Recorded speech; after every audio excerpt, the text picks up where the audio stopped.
Reactions to the U.S. military action in Iran. Here's KIRO 7 TV's Alison Amoy. For Harger Bakhtiari, this is a first step towards a possible regime change in Iran. Many people may not be pro-Trump, but what he's doing is helping Iranian to get this brutal regime. Bakhtiari has lived in the U.S. for more than 20 years and has been protesting the Islamic regime for almost 30. They want a regime change. She says many Iranian Americans feel the U.S. military strike was necessary and long overdue. We asked them military intervention, not just in the United States. People in Iran asking, crying for help. Representative Daria Faravar, a Democrat from Seattle, is also Iranian American, but opposes the president's unilateral military approach. Just because I don't believe in war does not mean that I back the regime. I do not, I would not, and I could never. Faravar expressed concerns regarding the safety of Iranians in the U.S. and the future of the country. A Seattle Storm player is among several WNBA players trying to leave Israel amid the conflict in the Middle East. Tiffany Mitchell is playing professionally in Israel. Her alma mater, South Carolina, is trying to get Mitchell and other players out of the country. She's a 10-year WNBA veteran. The Seattle Times reports she joined the Storm last season. Well, the pain at the pump is real. Average gas prices in Washington have gone up about 43 cents in just a month. Here's KIRO Newsradio's Jillian Raftery. That's right, 43 cents in just a month, up 23 cents in a year. That's 46% more per gallon than the national average. And in King County, where the price of a gallon of regular is more than $4.66, that's 53% higher than the rest of the country. Why? Many point to taxes and regulatory policies in our state. The conflict with Iran is expected to send those prices higher. Jillian Raftery for KIRO News Radio. Dozens of people are without a home after a fire tore through an Everett apartment complex yesterday morning. Everett Fire says crews found smoke and flames at the Center Point Apartments on 18th Avenue West about 4:30. 2 people were hurt, one with minor injuries, another taken to the hospital for smoke inhalation. The Red Cross says 41 people were displaced, about half of them children. 10 units are either unlivable or badly damaged. The Ballard Food Bank, that is a Ballard Food Bank employee, is recovering after being stabbed by a client. Seattle police say it happened about 10:30 yesterday morning on Northwest Leary Way. The food bank says the client became combative inside. An employee tried to calm him down and walked him outside, and that's when police say the man hit the worker and a fight broke out. The employee was stabbed and taken to Harborview in stable condition. Police arrested a 34-year-old man and recovered a blade. According to the Seattle Times, the food bank will stay closed today to let staff and volunteers recover. The Pierce County Prosecutor's Office is taking a fresh look at a fatal officer-involved shooting from 2013. 30-year-old Leonard Thomas was shot and killed by a SWAT team. We get more from KIRO News Radio's James Lynch. A new report by the Washington Office of Independent Investigations suggests evidence brought up during a 2017 federal wrongful death trial could justify charging former Lakewood Police Chief Mike Zorro with manslaughter. That, according to the Seattle Times. Zorro led the SWAT team the day Thomas was killed. Adam Faber is with the Pierce County Prosecutor's Office. When we receive the complete file, we will review it for a charging decision. No word on how long a charging decision will take. James Lynch, KIRO News Radio. And the Tides Tavern is back open. The beloved Gig Harbor waterfront spot closed about a month ago for kitchen maintenance. The restaurant announced on social media yesterday the doors are open again. The closure came shortly after the tavern changed hands for the first time in 53 years. Anthony's Restaurants now owns it. It's 5:13 on your early Tuesday morning. Let's get a check on traffic. Good morning, Mr. Sullivan. Good morning, Manda. We're doing really well out there, as you'd imagine. All green on the map, no problems. 35 minutes is really all you'll need between any of our destinations. Olympia to Tacoma is actually under that.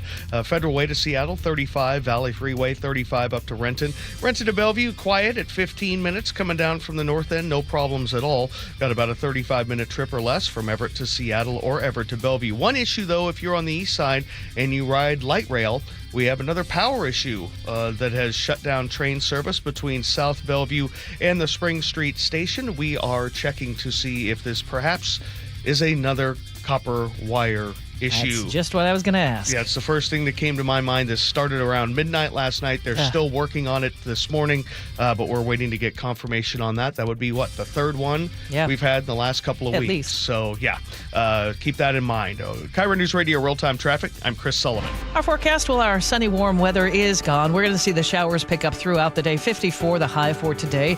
Rain tomorrow morning, tapering off to showers for the afternoon, and 53. We're going to stay cloudy for the rest of the week. Thursday, Friday, we'll see mostly cloudy skies with rain at times and highs in the low 50s.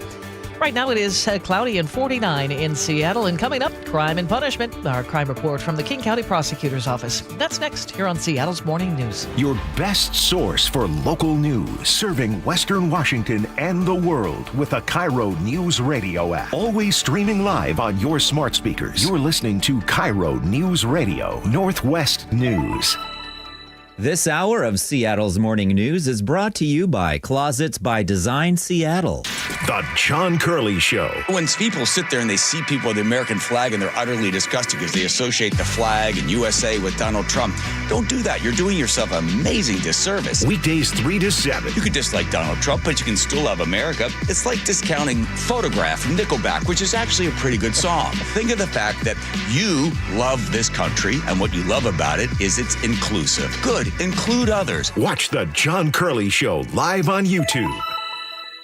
Yikey Wawa. What? My hot water. Yeah? Not so hot. Water heater trouble? It's not working. We can fix that. This week? How about today? Apollo Plumbing really is ready right now. Especially when it comes to water heater replacement. Think I need a new one? Is it more than 10 years old? It is. Probably so. Doesn't heat like it used to. It runs out? All the time. That's a warning sign. Uh-oh. So are little leaks. But Apollo can get me a new one? Installed today by our clean screen trained and trusted plumbers. They're water heater experts. But I probably got to pay a rush fee. No extra charge. You make this too easy. We'll even haul off the old one. A new water heater. Same day. That's the Apollo Plumbing way. This is going to get my budget in hot water. Got you covered there too. How? Our available payment plans. I don't have to wait? Or take cold showers. You are a lifesaver. Call us this morning. You'll have hot water today. That's the Apollo Plumbing way. ApolloPlumbing.com.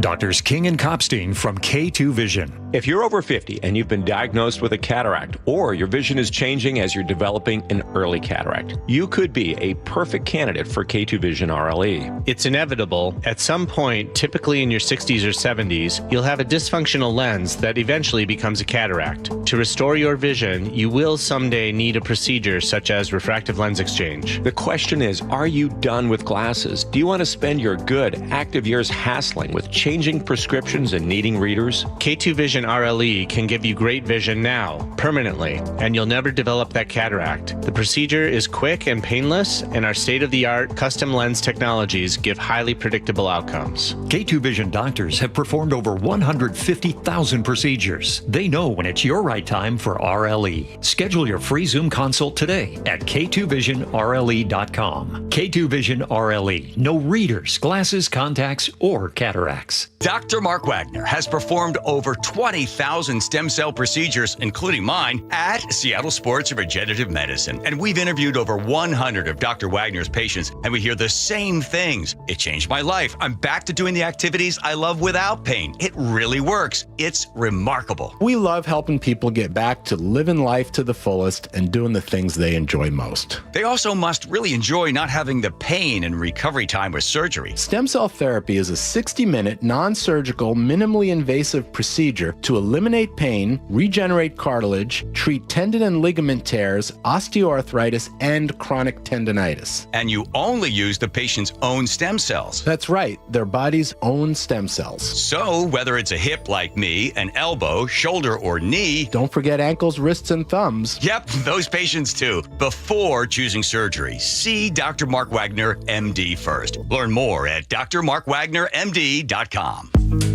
Seattle's Morning News. Hear it live, stream it online, watch the show, or catch the podcast anytime. Seattle's Morning News, wherever you are. We speak with Casey McNerney from the King County Prosecuting Attorney's Office for Crime and Punishment. And Casey, kind of a high-profile retirement in your office last week. Yeah, Amy Friedheim, who's just fantastic and really the best prosecutor in the state for vehicular homicides and felony traffic cases, retired after 35 years. And you may not know her name, but you certainly know her work, because every vehicular homicide in King County since 1999 has gone across her desk. Every felony traffic case for decades has gone across her desk. And you know, she's made a real difference with better laws, with addressing this kind of behavior. You know, I asked her what she wanted people to know about her work, and here's what she had to say.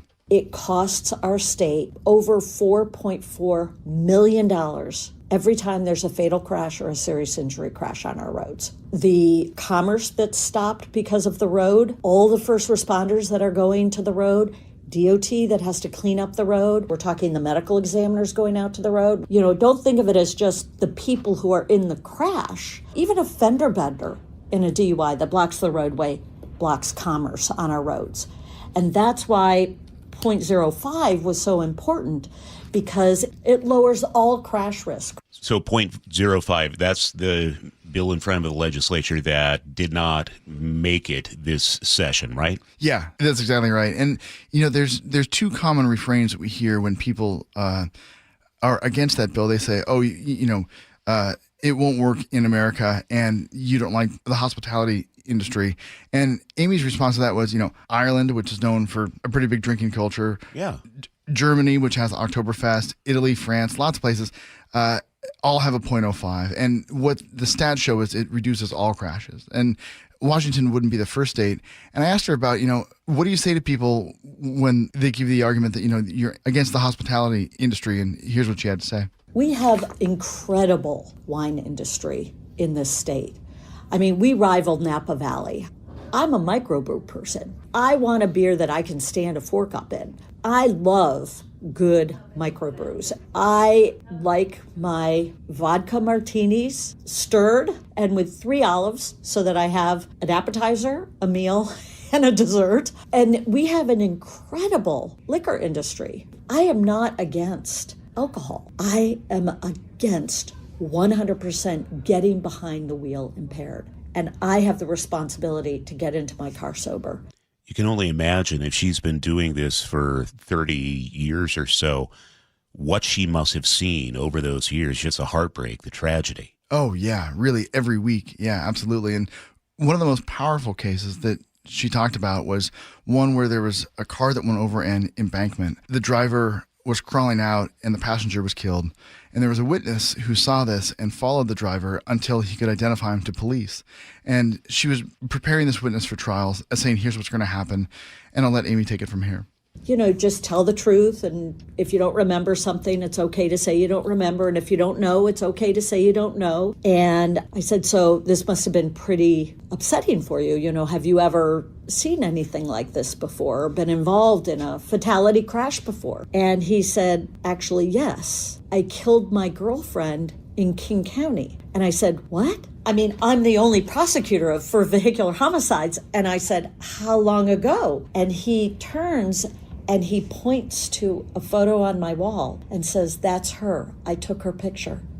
And then I remembered the case because I knew her picture that the family had given me. And he said, Amy, when I was leaving prison, he went to prison for this. He said, when I was leaving prison, the officer was giving my things back and said, you have paid your debt to society. You're free. And I looked at him and I said, I'll never be free. I killed a person whom loved me unconditionally. I will always carry around the fact that I killed her.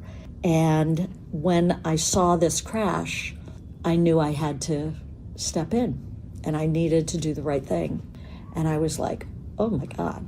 Exactly. That is powerful. And what happens next? It seems like she was so high profile in the office. Is there somebody who will be taking her place? There's two people. There's Hannah Godwin and Adam Euchre, who are both excellent senior deputy prosecutors.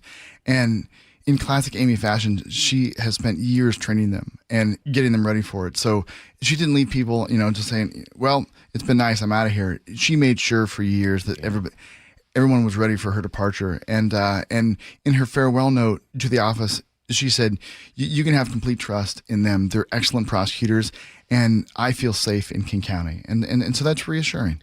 Casey, Amy had pictures of the victims on her wall. How common is that in your office? It's very common.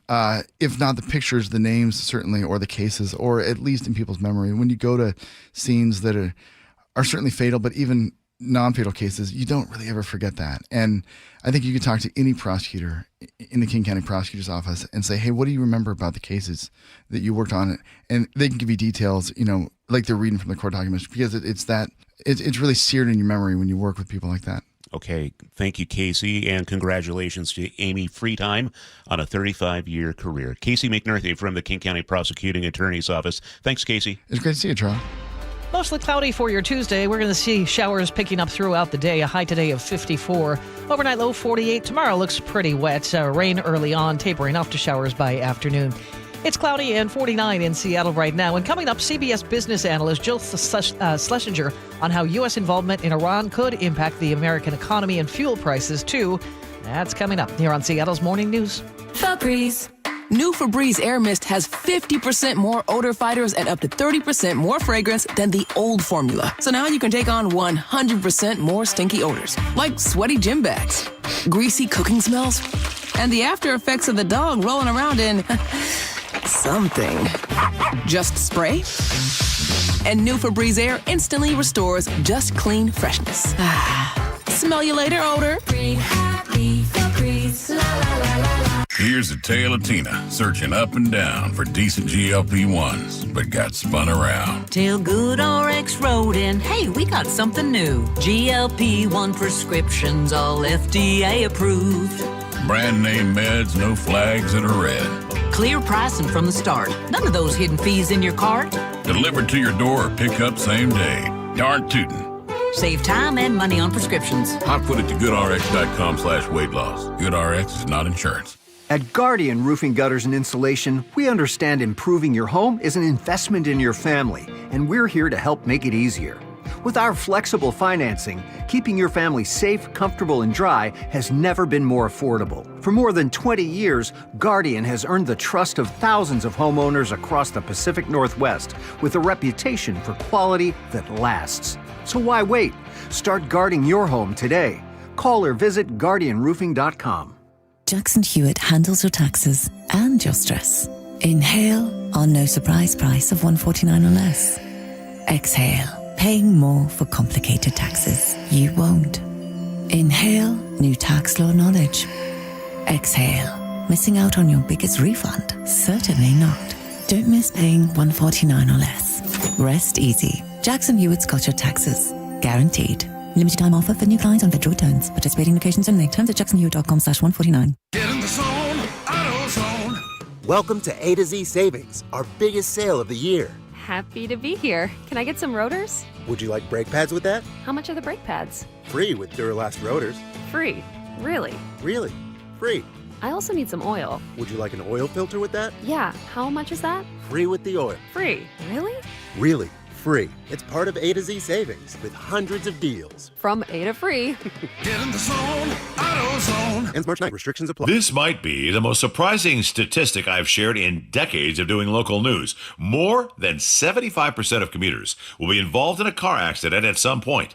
JP Pendergast of Pendergast Law with more. What makes it more surprising? The average person will be involved in 3 to 4 collisions in their lifetime. With accidents unbelievably prevalent, what are some safety tips if it happens to you? Safety first. Secondary collisions are not uncommon while awaiting help. Turn on those hazards and remain in a safe place. If a bystander witnessed the accident, capture their information and encourage them to remain at the scene.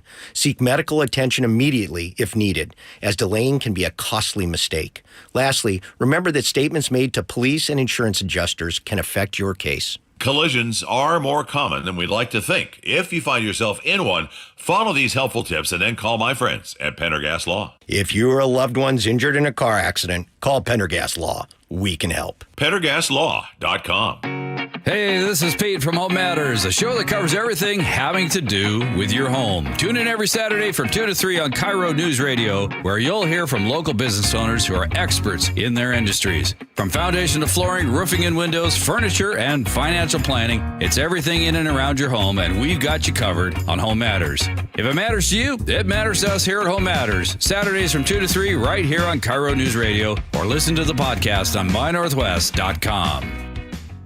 Thanks for calling CM Heating. Aren't you the company that gives away free furnaces? That's us. Buy a qualifying high-efficiency cooling system and the furnace is free. Wow. Yeah, and our home comfort advisors are tax credit and rebate specialists, so they'll handle the rebate for you. Go to CM Heating for better comfort, lower bills, and a free furnace you'll love for years. Get your free estimate for furnace replacement at cmheating.com. And remember, for furnaces, fireplaces, hot water, and total home comfort, including electrical, There's no Staples has hot deals on everything for your business, like up to $125 off your print order. Ends 4/18, exclusions apply. Visit staples.com/print for details. KIRO News Radio 97.3 FM Northwest News. Now, the latest from KIRO News Radio and mynorthwest.com. Good morning. It is 5:30. Day 4 in the U.S. war with Iran. U.S. and Israeli warplanes are continuing their strikes. Overnight, a U.S. embassy was attacked by drones in Riyadh, Saudi Arabia.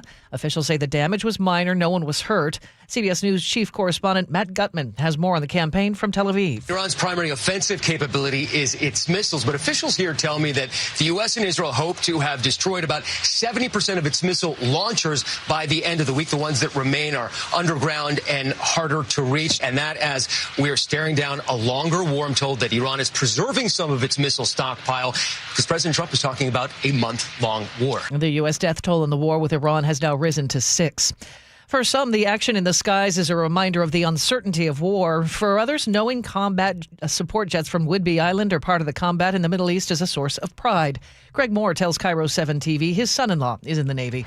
Navy and our military is doing right now is unbelievable. I mean, you should be so proud to be an American right now. It's a wonderful place to live. And when you see this happening and know people that are in the military, I think it's just a wonderful place to live that I hope we're all very proud of. We have seen images of Navy growlers in the Middle East. They are specialized air support planes based out of Whidbey that jam communications. The attacks in the Middle East could have an impact on a World Cup match right here in Seattle. Iran is supposed to play Egypt in June at Lumen Field.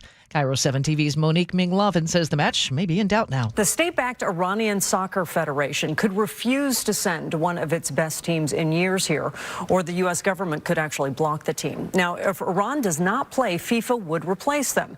FIFA could call up Iraq after they advanced in a playoff tie back in November, or pick a different team altogether. We have reached out to both FIFA and Seattle's local organizing committee for comment. Seattle police looking for a suspect who shot a legally blind man 2 times in the Chinatown International District just after 11 o'clock yesterday morning. It happened near 5th Avenue South and South Weller Street. Here's SPD Detective Eric Munoz. As far as we can tell, this was a completely random attack that targeted a legally blind man. Anyone with information should call the SPD Violent Crimes Tip Line. That is 206-233-5000.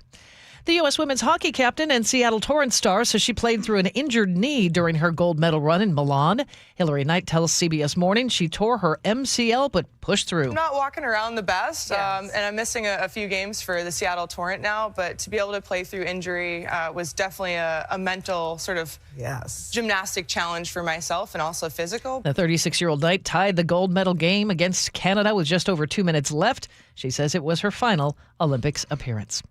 And our neighbors to the north are changing their clocks for the last time Sunday. British Columbia says it will adopt permanent year-round daylight saving time. Premier David Eby says the change comes after years of complaints about sleep disruption and safety issues.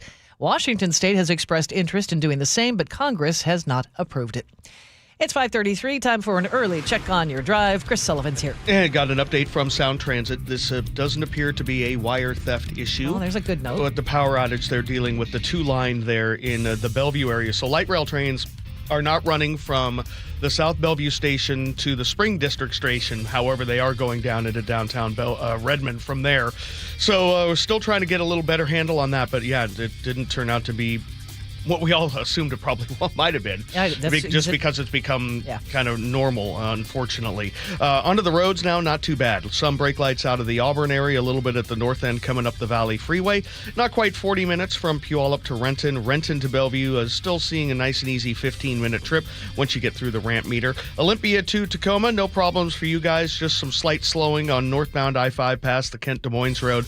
35 minutes, Federal Way to Seattle. Just now starting to see a little bit of braking near the Forest Merge in Northgate on southbound I-5. 35 minutes from Everett to Seattle, 35 from Everett to Bellevue. The Lake Bridges are good. KIRO News Radio Real-Time Traffic, I'm Chris Sullivan. Well, we're going to cool down today. 54 our high. The showers are going to pick up throughout the day. Tomorrow you'll wake up to some more steady rain. Tapering off to showers in the afternoon and 53. Looks like we're going to stay mostly cloudy for the rest of the week. Maybe a few sun breaks here and there, but also showers Thursday, Friday, and it looks like Saturday too. Right now in Seattle, mostly cloudy at 49. Your best source for local news, serving Western Washington and the world with the KIRO Newsradio App. Always streaming live on your smart speakers. You're listening to KIRO Newsradio, Northwest News. For more than 50 years, the voice Seattle trusts. This is Seattle's Morning News on KIRO Newsradio. All eyes on the market this morning as there is much uncertainty over the situation in the Middle East. We're joined now by CBS Money analyst Jill Schlesinger, who is here to give us some insight. Jill, what will you be watching for this morning? Well, we're watching markets. I don't think this is surprising, having a war erupt over a weekend, that you would wake up and see that stocks are down, that gold and oil up, and bonds are actually creeping up in terms of prices, which means yields are dropping. But there is nothing that's unexpected relative to the news flow, meaning that, of course, you would imagine that oil would be up 8 or 9 or even 10%, and that stocks would sell off. But, stocks aren't going crazy. They're down 1.5%. So I think that this is what we might imagine would occur.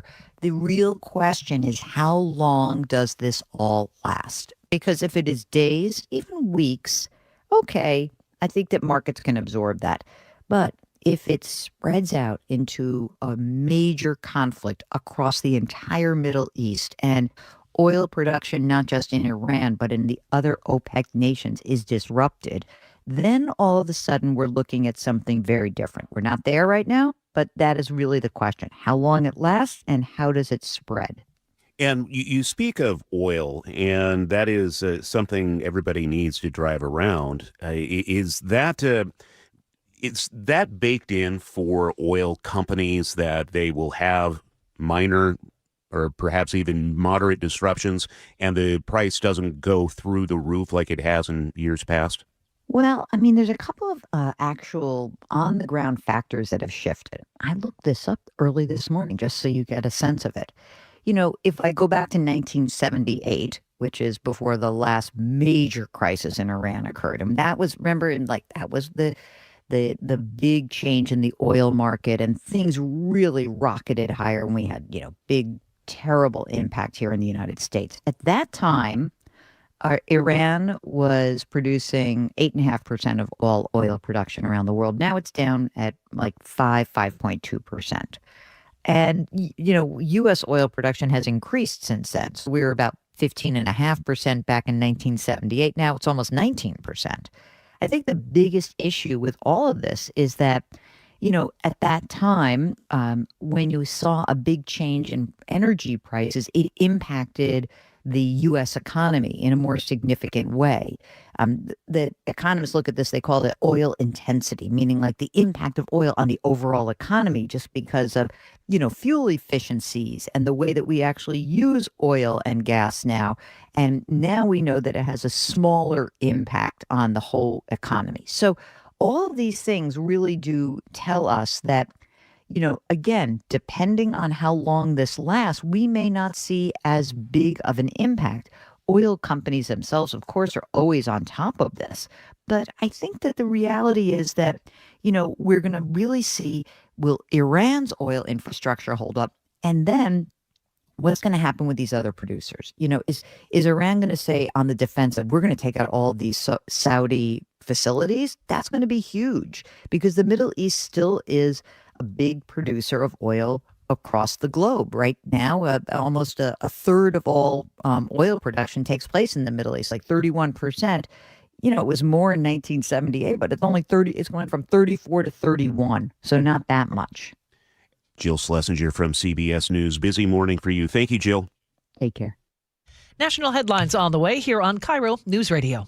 KIRO News Radio, the first place you turn for the news you trust. Seattle's new mayor is laying out a big vision. She offered few specifics. Engaging conversation. Has anybody noticed their electric bill? It's diabolical, Ursula. And your Super Bowl champion Seahawks. They are bringing the Lombardi back to the Northwest. Streaming everywhere on the KIRO Newsradio app. Always here, always with you. KIRO News Radio, 97.3 FM. Progressive knows there are some surprisingly expensive things in life, like rugs.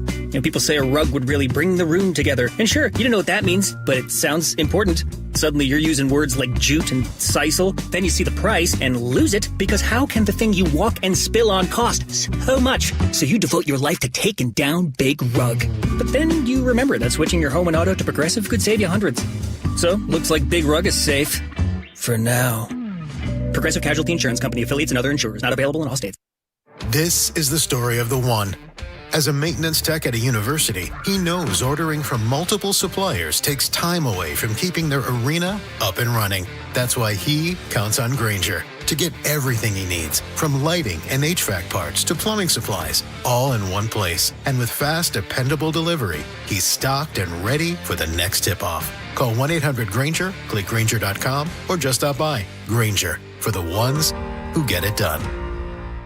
The team that gave me back my full head of hair, Advanced Hair, is once again the winner of the 425 Business of the Year. Dr. Perungo and his world-class team begin regrowing your own natural hair the very next day. And Advanced Hair guarantees your new hair will grow, just like they did for me. Find out why Advanced Hair is the best of the best. With your free consultation, you'll receive $250 off and 250 free hair grafts. 425-449-8185 or advancedhair.com. G and Ursula on KIRO News Radio. You're not going to be able to stop what's going to happen. I hope he's successful. 9 to noon, streaming live on your smart speaker. At Uline, the prevailing opinion is, if you don't live it, you don't believe it. The people at Uline believe in hard work, and they live it by being there 24/7 to answer your call, having 41,000 items in stock, and offering same-day shipping from 12 locations across North America. Business owners, sellers, buyers, shippers, and packers believe it. Uline is the hard-working, dependable source for your shipping and industrial supplies. Visit uline.com. Eric Johnson here. I spent the past 30 years working to help make our community better informed, better protected when it comes to consumer issues, and better equipped to take on whatever life throws at us. That's why I love the free Washington Accident book series from Davis Law Group. These books keep us better informed about the law, better able to protect ourselves on and off the road, and better off when all is said and done after an accident. Chris Davis didn't have to write these books. He did it because he saw a need. People who were in accidents or other legal situations didn't know what to do, what pictures to take, documents to request. Only a tiny fraction of the people who get these 3 books will ever become clients of Davis Law Group, but that's not the point. Chris wrote them because it was the right thing to do. The free Washington Accident book series is a must-have for drivers who want to be prepared for whatever the road might throw at them. Get yours at WashingtonAccidentBooks.com. CBS News Brief. Day 4 of the war with Iran, and the U.S. military says new strikes have taken out key military sites. CBS's Jesse Mitchell. CENTCOM says U.S. forces have destroyed Islamic Revolutionary Guard Corps command and control facilities, Iranian air defense capabilities, missile and drone launch sites, and military airfields. 6 American military members have died. Red Crescent reports at least 787 people have been killed in the U.S.-Israeli airstrikes. Prime Minister Netanyahu claims the fight against Iran won't drag on forever, telling Fox, "This is going to be a quick and decisive action." It's a high-stakes primary day in Texas. Winners could eventually determine the balance of power in the U.S. Senate. CBS's Nydia Cavazos. When we do see a runoff here in the state of Texas, it's going to be a very intense 2 months. And this is going to be the period in the campaign where it's going to get very, very bitter. CBS News Brief. I'm Deborah Rodriguez. A bit of a change in the weather. We're going to see showers pick up throughout the day. 54 our high today. Tomorrow, rain early on, then scattered showers in 53. Staying mostly cloudy for Thursday and Friday with some showers at times, maybe a few sun breaks, but for the most part, it's going to stay cloudy. Right now, it is cloudy and 49 in Seattle. And coming up, New York Times investigative reporter David Farenthold breaks down the big stories of the week here on Seattle's Morning News. I had pain. I had numbness in my feet. That pain and that numbness just got worse and worse and worse as time went on. This is Greg describing life with neuropathy. I went to 5 podiatrists, tried different treatments, tried different orthotics, tried different shoes, had cortisone shots in the tops and the bottoms of my feet. Saw a neurologist. All my medical doctors said, can't help you. Live with the pain. You're not going to be able to sleep. This is your life.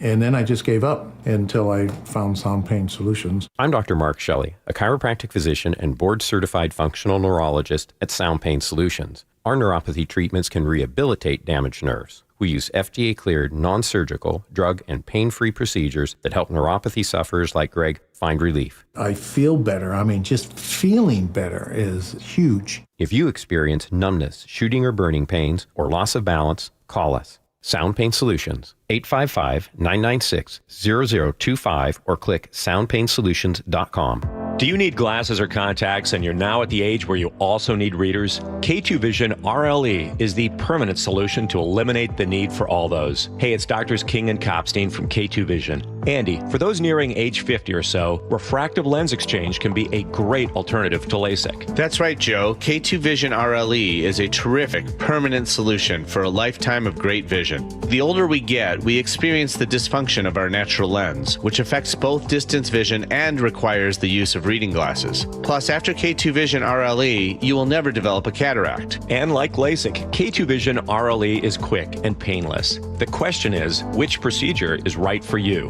With the experience of over 150,000 procedures, the doctors at K2 Vision will know which procedure is best for you. Schedule your free Zoom consultation today at k2visionrle.com.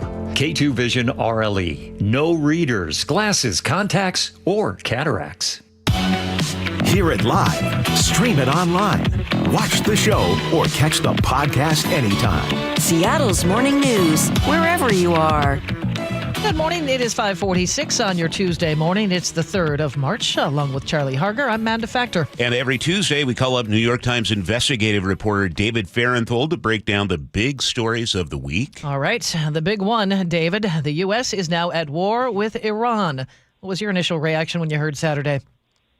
Well, I can't help but contrast to the war in Iraq in 2003 and to think about how much more time the Bush administration back then put into preparing the American public for the idea that we were going to war, making the case this was something necessary, sort of laying out the case that they were getting international partners. It's almost none of that going on here. The explanations the Trump administration have given for the war have been false, have been contradictory, have shifted over time. And there's, I think, really an expectation that there will be no cost to bear. The Americans won't notice any cost, and so they don't need to be prepared. We're just going to start it. It seems to me we haven't really gotten the Oval Office address that a president would normally do. There was a brief mention yesterday at the Medal of Honor ceremony, and over the weekend some stuff released on Truth Social, but not a really big address from the president. Is that a misstep? I mean, it seems to me politically it could be. There's a weird contradiction here that I think is going to get more glaring the longer this goes on and the greater the costs are for Americans over in that area or here. And the contradiction is that on the one hand, Pete Hegseth yesterday called this a war. You know, we were talking about a serious matter, a war that could go on for weeks. But then Trump talked about the need to put boots on the ground, things like that. But you're right. At the same time as they are talking about such a serious commitment, a serious, violent situation, there's also a sense that we're just going to go on with business as usual. President Trump was mostly talking about the ballroom yesterday and awarding medals of honor to other people. So there's not a sense that they need to stop, focus, make a case to the American public, and sort of prepare them for some longer period of sacrifice. It's like, the expectation, the unspoken expectation is this will be over soon. First, it was 3 or 4 weeks, but then the president said the U.S. has enough weapons to fight in a forever war with Iran. What do you make of that? Well, it's not true. One of the big warnings that his own people had given him before this conflict started was actually that the U.S. is relatively short on munitions, bombs, missiles, that kind of things you need to fight this war, both because we've been giving them to Israel for its conflict since October 2023, also because we've given them to Ukraine to fight the Russians since 2022. These things take time to make. There's a finite supply of them. So we don't have the missiles and weapons for a forever war. And a forever war in this context, a forever air war doesn't make a lot of sense. If you care about changing the Iranian regime, you'd have to send people in on the ground. Trump said he's willing to do that, but I don't think the public is ready for that. I also need to note that two things can be true at the same time. The Ayatollah and the regime was a horrible, horrible person and government. What are you hearing from lawmakers on that line?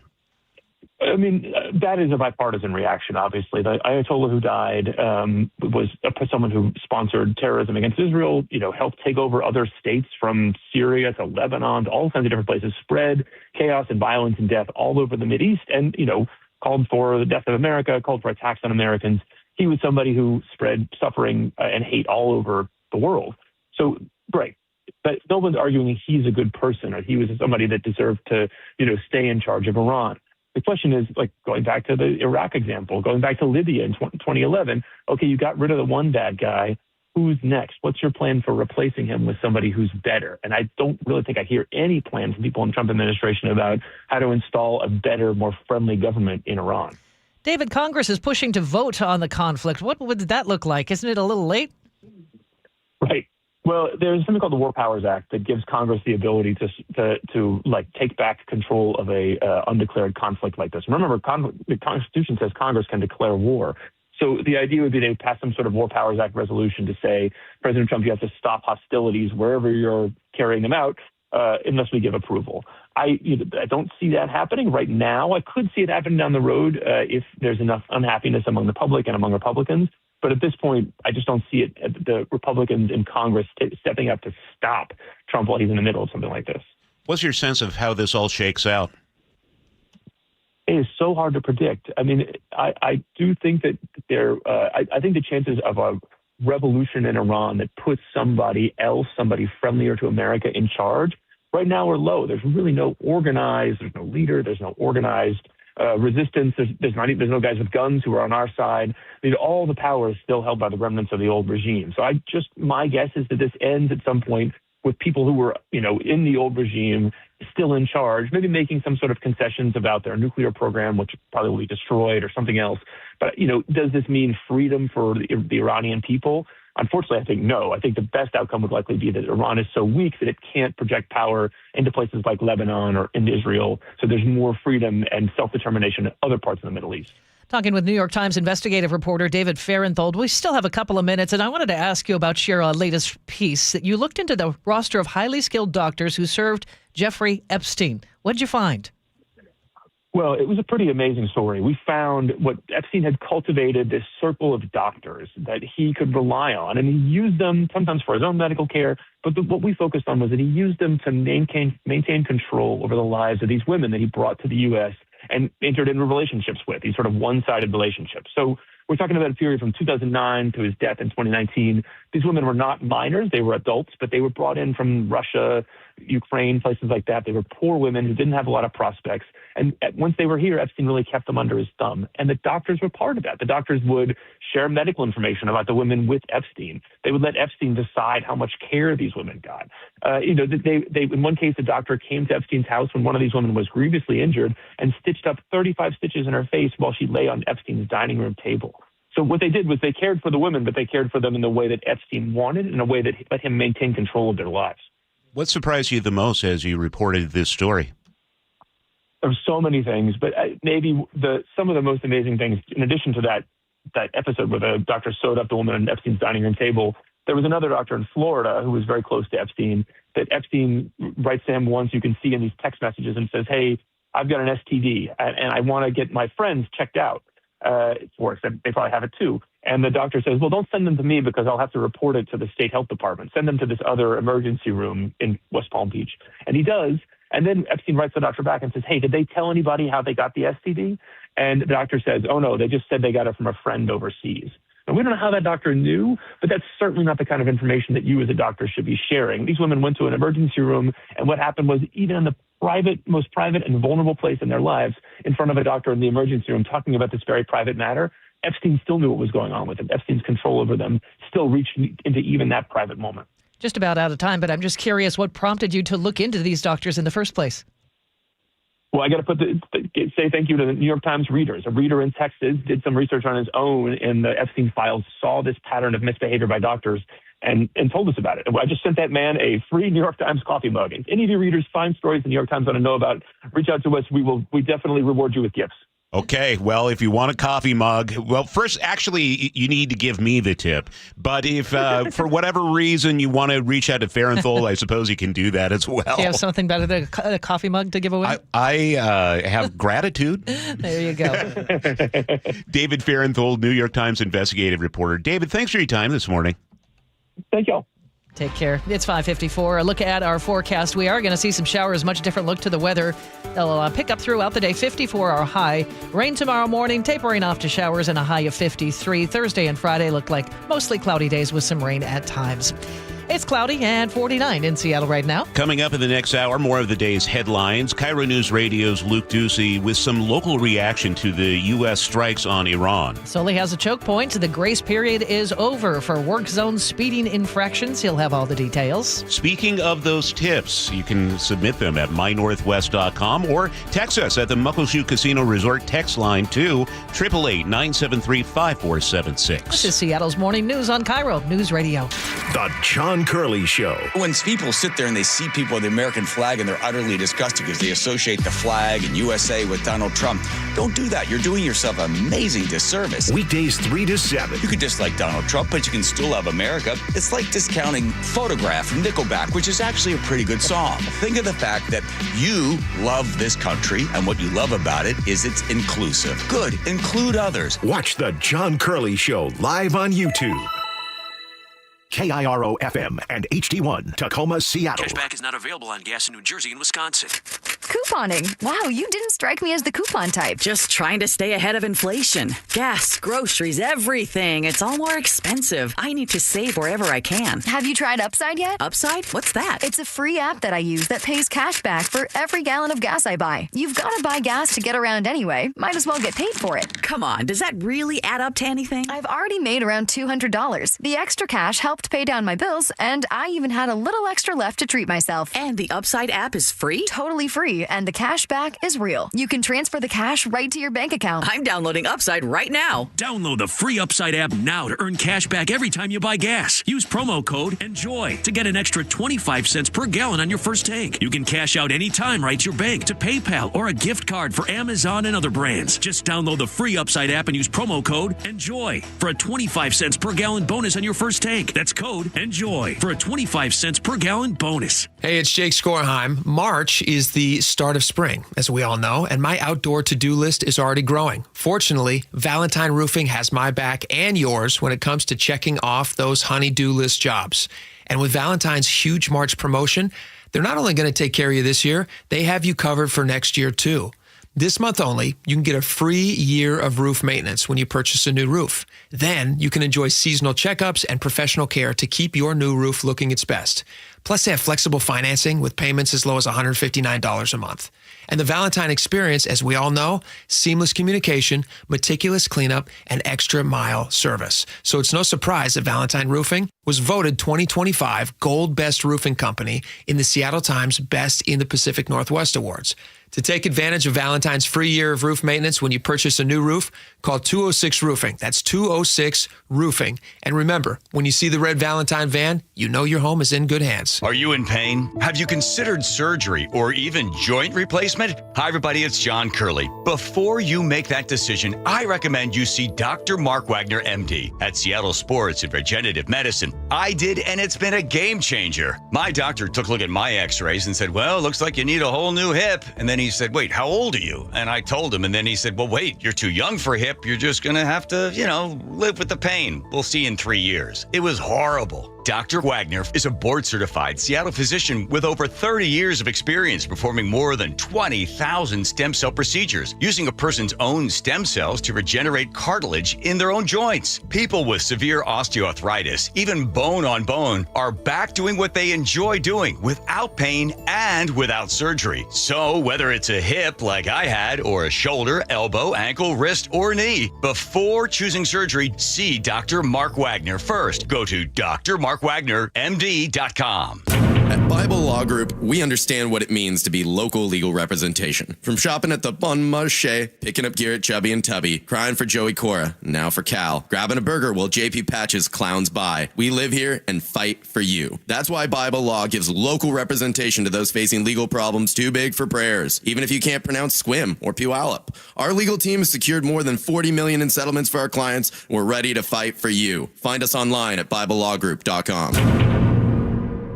Fresh food comes from local farms. Check the package. For the best for your family, choose locally fresh Wilcox Family Farms eggs. And for eggs with 3 times the omega-3, choose Wilcox Omega-3 eggs. Wilcox Family Farms, locally fresh since 1909. Your best source for local news. KIRO Newsradio, KIRO FM and HD1, Tacoma, Seattle, Northwest News. This is CBS News on the Hour, your home for original reporting. I'm Deborah Rodriguez. Day 4 of war, and the U.S. and Israel launched new airstrikes on Iran. U.S. nationals being warned to evacuate from 14 countries in the region after Iran's religious leaders called on Muslims to avenge the death of the Ayatollah Khamenei. President Trump posted to Truth Social this morning, claiming Iran wants to talk. His response, too late. His number 2 is weighing in. Correspondent Weijia Jiang is at the White House. Vice President J.D. Vance broke his silence about the operation in a Fox News interview last night, saying it could go on for a little or a lot longer. A source familiar with his thinking before the strikes says Vance was personally against them. But if the strikes were to happen, he argued the attack should be big and fast. Israel and Lebanon have been trading missile strikes. The IDF says its ground troops are now positioned along the border. The BBC's John Donison is there. We had a huge explosion behind me, sounded like artillery fire, and we've got machine gun fire in the background. This ground operation is now taking place. The Israelis determined to push Hezbollah back. The Red Crescent reports at least 787 people have been killed in Iran. 6 U.S. military members were killed in a strike in Kuwait.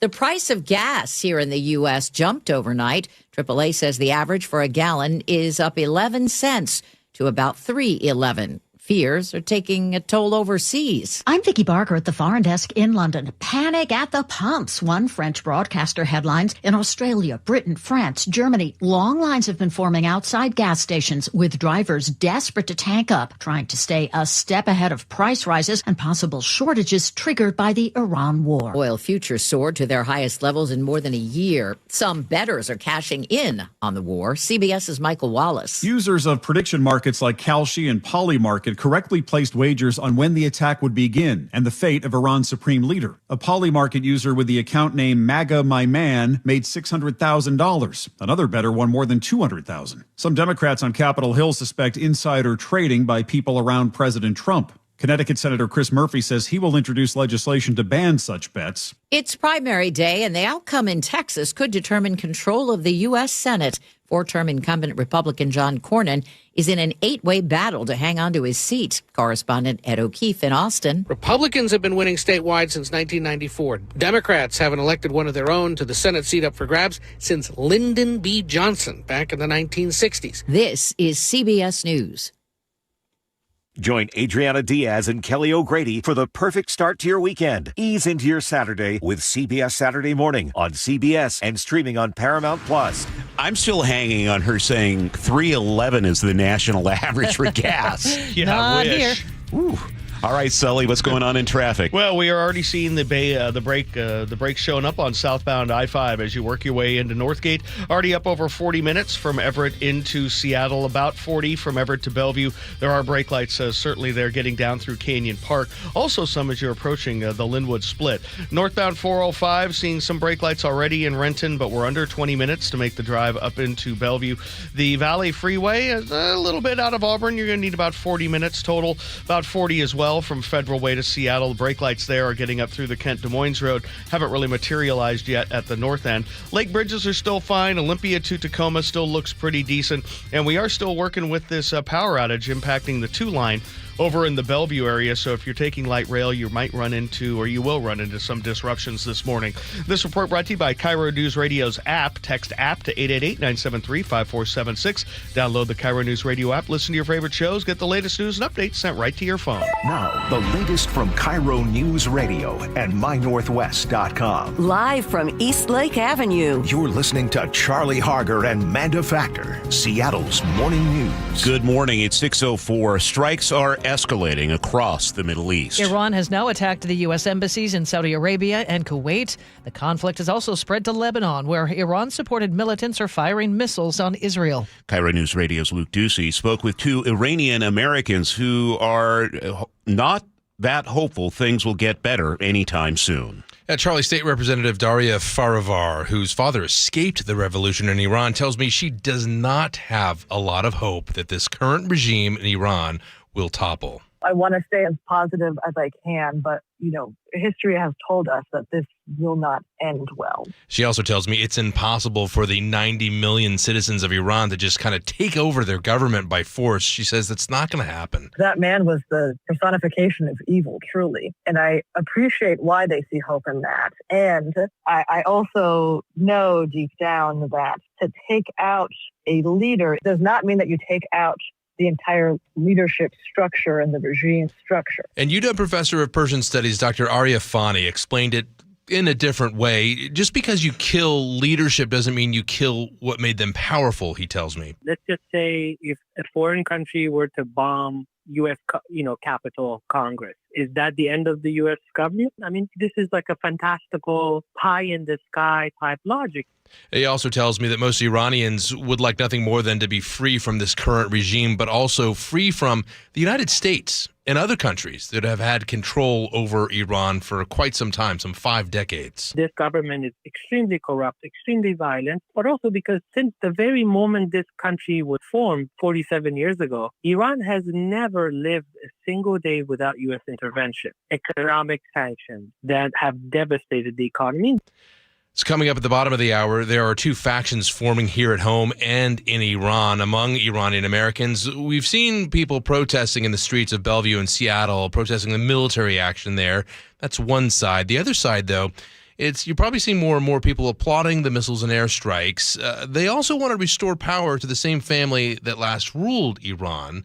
You're hearing that more and more, that sentiment, and we have more on that coming up in a half an hour. Luke, thanks for the update. An impressive display of U.S. military might is now a reminder of the growing conflict in Iran. Kelly Mescal was one of the many who stopped to watch the Navy Growler jets do touch and goes on Whidbey Island yesterday. When you wake up to the news that we're at war unofficially, because it's not congressionally approved, it's disturbing. So I have a whole lot of other concerns regarding that. And this, you know why they're out here. You know why they're practicing and doing what they're doing. Planes are used in combat support missions and are used for jamming communications. The attacks in the Middle East could have an impact on a World Cup match right here in Seattle. Iran is supposed to play Egypt in June at Lumen Field. KIRO 7 TV's Monique Ming-Lavin says the match may be in doubt now. The state-backed Iranian Soccer Federation could refuse to send one of its best teams in years here, or the U.S. government could actually block the team. Now, if Iran does not play, FIFA would replace them. FIFA could call up Iraq after they advanced in a playoff tie back in November, or pick a different team altogether. We have reached out to both FIFA and Seattle's local organizing committee for comment.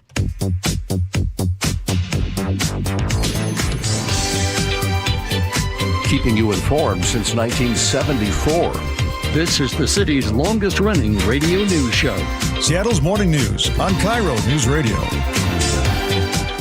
Here we are Tuesday morning, March 3rd. I'm Charlie Harger alongside Manda Factor. Chris Sullivan is here keeping an eye on traffic every 10 minutes. Producer David Burbank in the studio, and Nick Krasha is running the board and picking all the music. Yeah. And, we had a lot of sunshine yesterday. I was on my deck in short sleeves. It was fabulous. It's really, I saw cherry blossoms, some trees. My trees are blooming. Yeah. Feels early for that. It does. But here we are.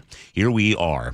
This hour of Seattle's Morning News is sponsored by American Crawl Space and Pest Control. And coming up this hour, Sully, you have a choke point. Yeah, I do. We're going to take a look at the expansion of work zone speed cameras and the freebies going away. I'll explain what that is coming up in just a little bit. Okay, and in case you missed it, we'll have a conversation with New York Times investigative reporter David Farenthold on the conflict in Iran. It is now 6:09, and it's crunch time in Olympia. A bunch of bills just hit a wall. Yesterday's deadline knocked out several measures that had cleared one chamber but couldn't survive the other.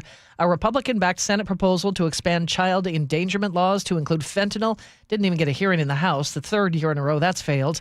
A bill backed by AARP to put limits on cryptocurrency kiosks often used by scammers died in the House. So did a pair of wildlife insurance bills from Insurance Commissioner Patty Kuderer that would have helped homeowners in fire-prone areas keep their coverage, and a bill to crack down on drivers who blow past emergency road closures stalled, even after a man died doing exactly that during December's floods. Lawmakers have until 5 p.m. Friday to pass bills that are still alive. Still have to finalize their budget and the controversial income tax before the session ends March 12th. Seattle police are looking for the person who shot a legally blind man 2 times in the Chinatown International District. This happened near 5th Avenue South and South Weller Street yesterday morning. Here's Seattle Police Detective Eric Munoz. As far as we can tell, this was a completely random attack that targeted a legally blind man. If you have any information, you're asked to call the Violent Crimes Tip Line at 206-233-5000. Ballard Food Bank employee is recovering after being stabbed by a client. Happened yesterday morning on Northwest Leary Way. Food Bank says a client became combative inside. A 35-year-old employee tried to calm him down, walked him outside.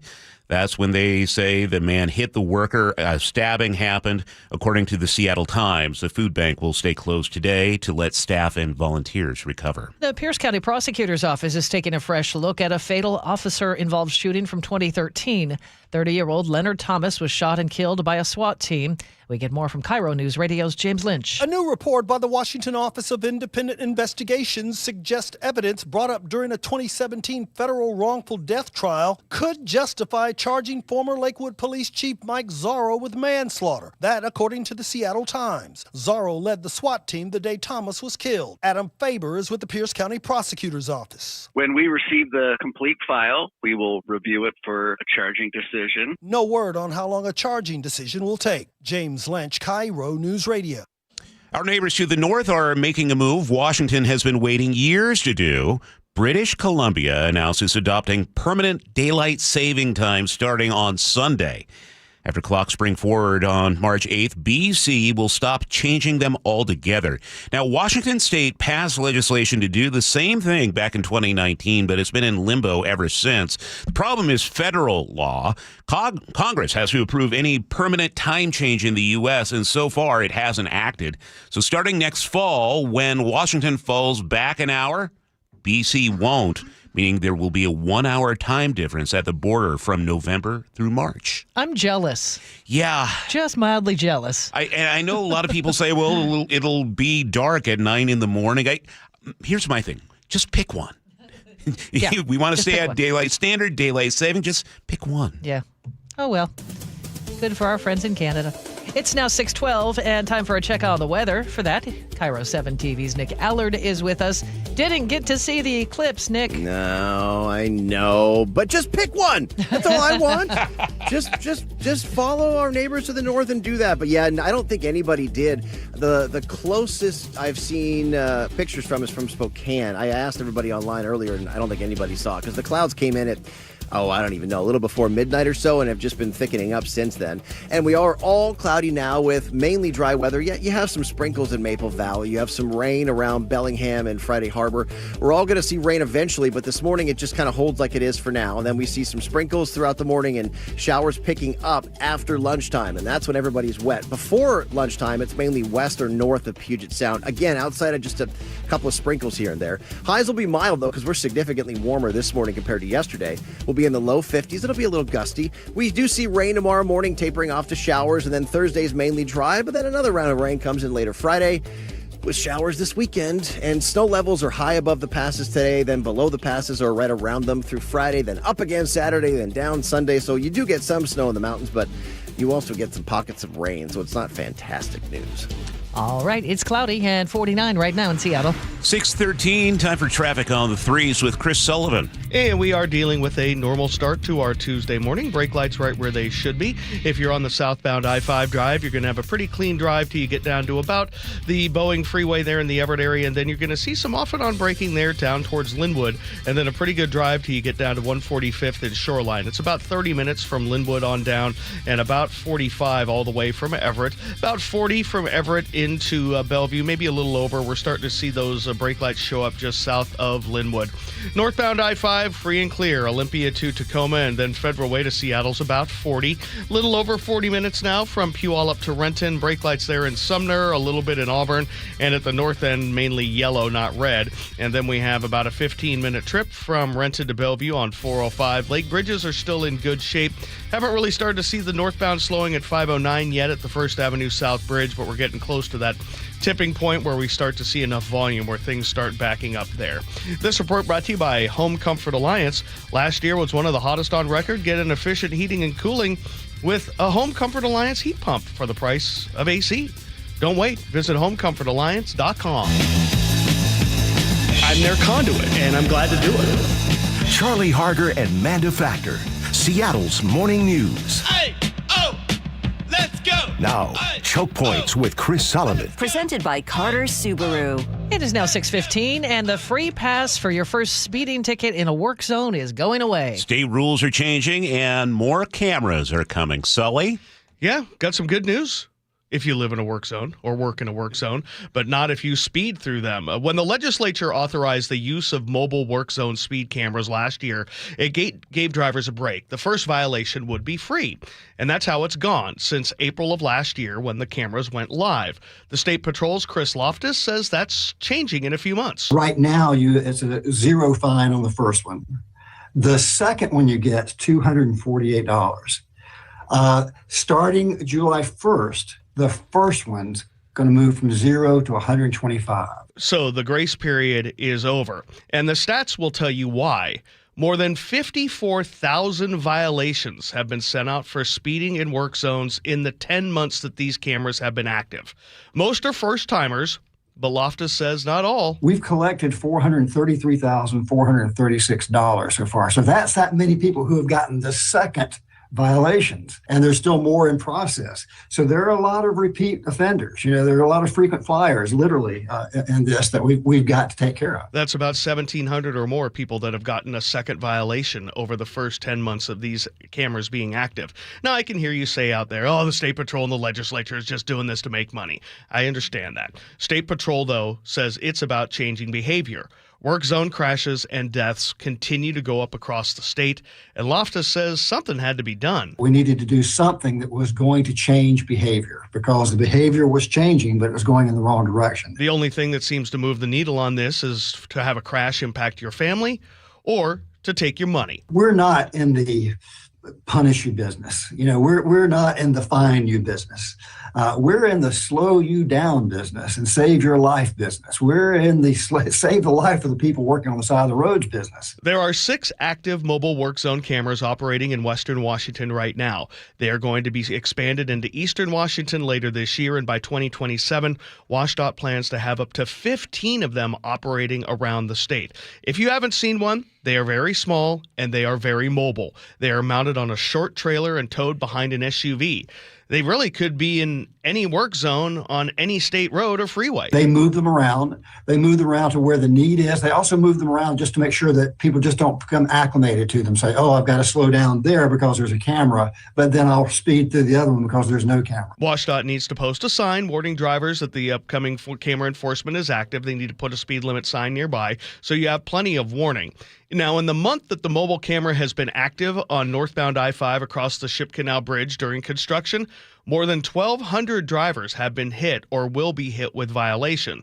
Stats on whether those are first-timers or not haven't been released as of yet, but those are the numbers there. A trooper does review every potential violation, but the message is simple. Slow down in work zones. It's hard enough to do your job without cars whizzing by. Those workers are out there for you, trying to make the roads better. The workers should be able to make it home alive at the end of their shifts, too. What kind of signage do we have for this? Well, they're big signs that say speed zone enforced, and I mean, if you just go up here off of getting onto northbound I-5 after 520 above the station, there's a big sign at the end of the off ramp there, and a speed limit sign. Big digital sign? No, it's just a static sign. Okay. A little bit further to the south, there's another one there as well, just reminding everybody that you're going into a zone that could have a camera there.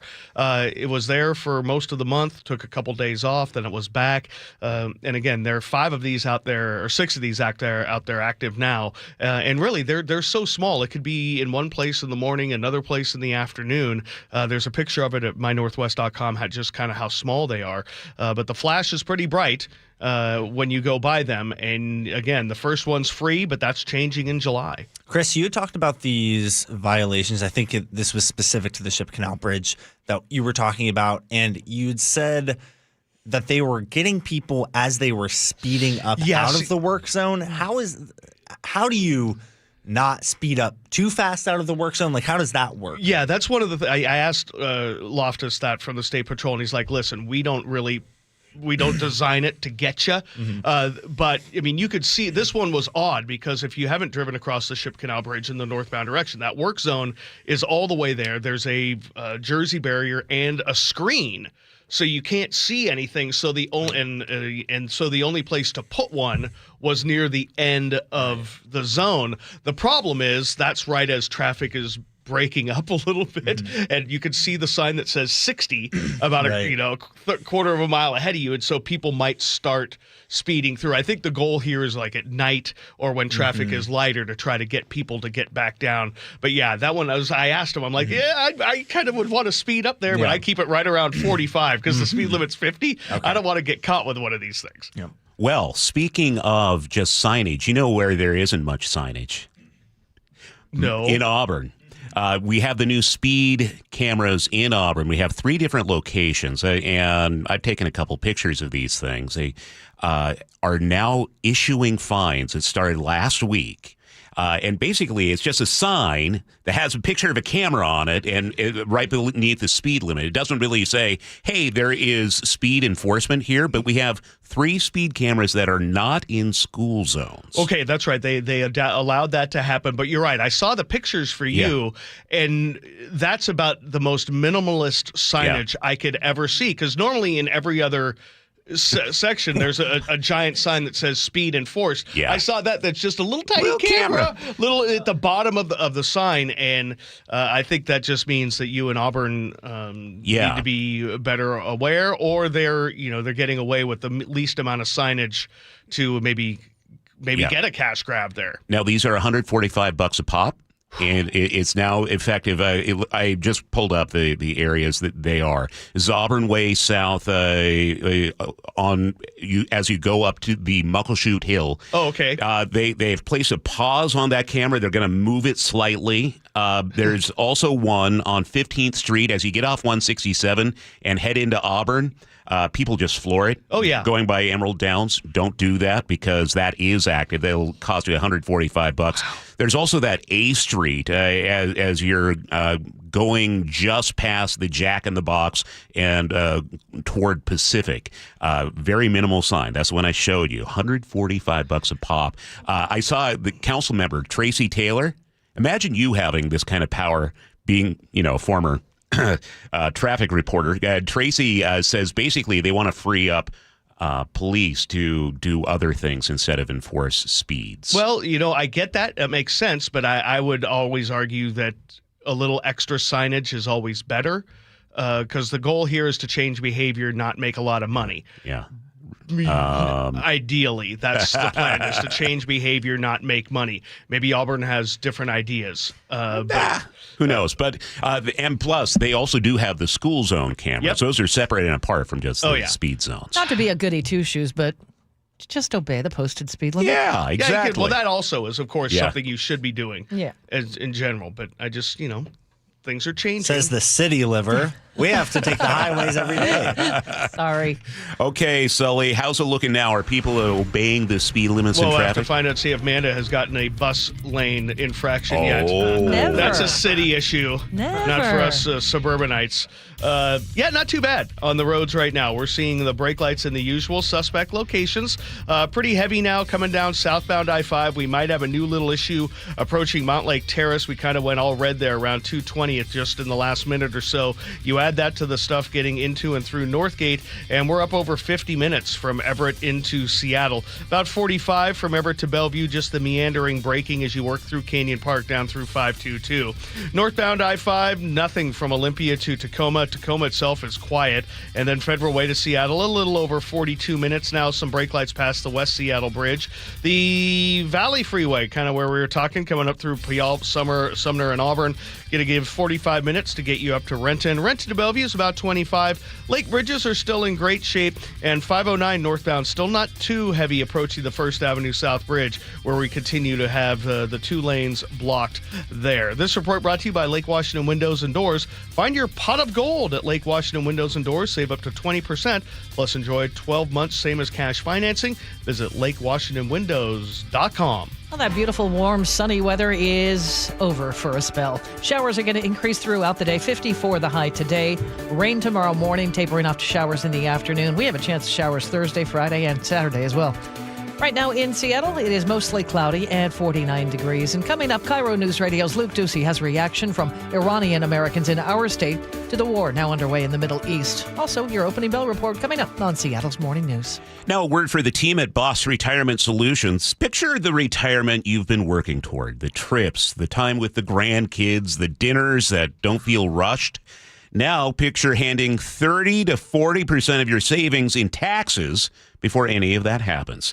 That's what taxes can do if you haven't planned for them. But if you've saved for more than $300,000, there are strategies to protect a lot of that money. And Boss Retirement Solutions right here in the Seattle area will show you what's possible with a free retirement tax savings analysis. No cost, no obligation, just a clear picture of what you could keep. Call 206-210-1350, 206-210-1350. You've earned that retirement. Keep as much of it as you can. Boss Retirement Solutions, 206-210-1350. For informational purposes only, actual results may vary. No statement contained herein shall constitute tax, legal, or investment advice. KIRO News Radio, where you turn for the news you depend on. 2 competing budget proposals. Senators want to be aggressive, they say. Traffic. We have a stall on westbound 16. Conversation. If they pass this thing and Governor Ferguson signs it into law, I think there's going to be a mass political sea change in Washington State. And your Super Bowl champion Seahawks. They're bringing it home again. Broadcasting live from the KIRO News Radio YouTube channel. KIRO News Radio 97.3 FM. Hey, you. Yes, you. Listening to me with your earbuds up on the roof? It's not worth it. Jake Skorheim here. Valentine Roofing is giving everyone 1 year of free roof maintenance when you purchase a new roof this month. That's professional care keeping you safely on the ground. And with flexible financing available and payments as low as $159 a month, Valentine sure makes it easy. So stay off your roof. Instead, call 206 Roofing and schedule your free estimate. Then reserve your spot on their spring schedule. Call 206 Roofing today. Olympic Hot Tub is clearing our warehouse. This is a rare chance to save thousands on in-stock hot tubs and get big savings on saunas and swim spas. Find our warehouse clearance savings in all 8 Olympic showrooms through March 8th. More at OlympicHotTub.com. If you've been injured in a car accident, you have 2 choices. Handle everything yourself or hire an experienced attorney. Go it alone, and you'll be on the phone with insurance adjusters, chasing medical records, fighting for lost wages, and trying to figure out what your case is really worth. Hire the right attorney, and they take all that off your plate so you can focus on getting better. Harold Carr Law Offices has a dedicated team of 48 people and more than 35 years of experience handling car accident cases right here in our community. Harold Carr Law Offices handles big cases and small ones while still treating their clients like family. Here's the difference they make. They save you time, reduce your stress, and get you significantly more money than you'd ever get on your own. Harold Carr Law Offices fights for you at no out-of-pocket cost to you. If you're in a car accident, call them right away. Visit carlaw.com. 2 R's in car. Car accident? Call Carr. Hey, it's John Curley with Dr. Kopstein from K2 Vision RLE. Doc, I heard that 50% of Americans have their lenses replaced by the time they're 75. That's exactly right, John. As we near 50, our eye's natural lens starts to become dysfunctional. If you've now added readers to your need for glasses and contacts, it's a sign the quality and function of your natural lens is fading, and it's a steady decline towards cataracts. Don't go another 20 plus years with poor vision, hassling with contacts and readers. Do what I did. Choose a quick, painless refractive lens exchange from K2 Vision RLE and start enjoying great vision now. Our new lens technology is truly amazing. After replacing over 100,000 lenses, we have the experience to guide each patient to their best solution, even if that's recommending you wait a little while before RLE. K2 Vision RLE can restore distance and near vision permanently, plus never develop a cataract. Read the reviews and schedule a free Zoom consultation now at k2visionrle.com. At Fisher Investments, we may seem like other money managers, but we're different. Are you really that different than the rest of us? We are. As a fiduciary, we always focus on what's best for our clients. What services do you offer besides investing? We have a team of specialists in financial planning, estate planning, and more. Your clients rely on you for all that? Yes, we ensure clients receive unparalleled service at every step of the relationship. Okay, but you still sell commission-based products, right? No, because we believe that's a conflict of interest. We prioritize service over sales goals. So, then how do your fees work?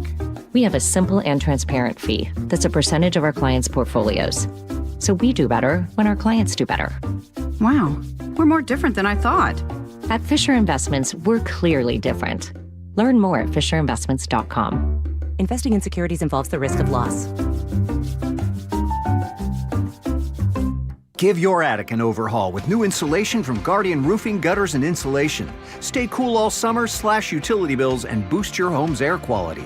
Call now and get $300 off attic ceiling and ventilation, or visit us at guardianroofing.com.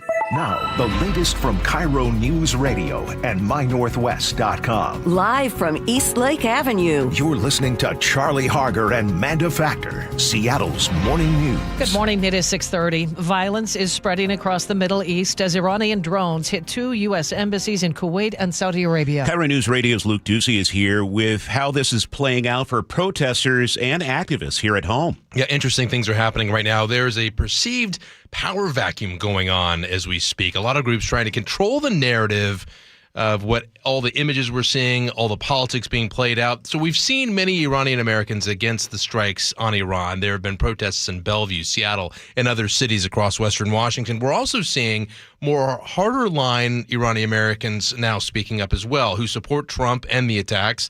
Homera Bakhtiari moved here 2 decades ago. She tells KIRO 7 TV many Iranians and Iranian Americans now want to restore power to the family who last ruled her country. We asked them military intervention, not just in the United States.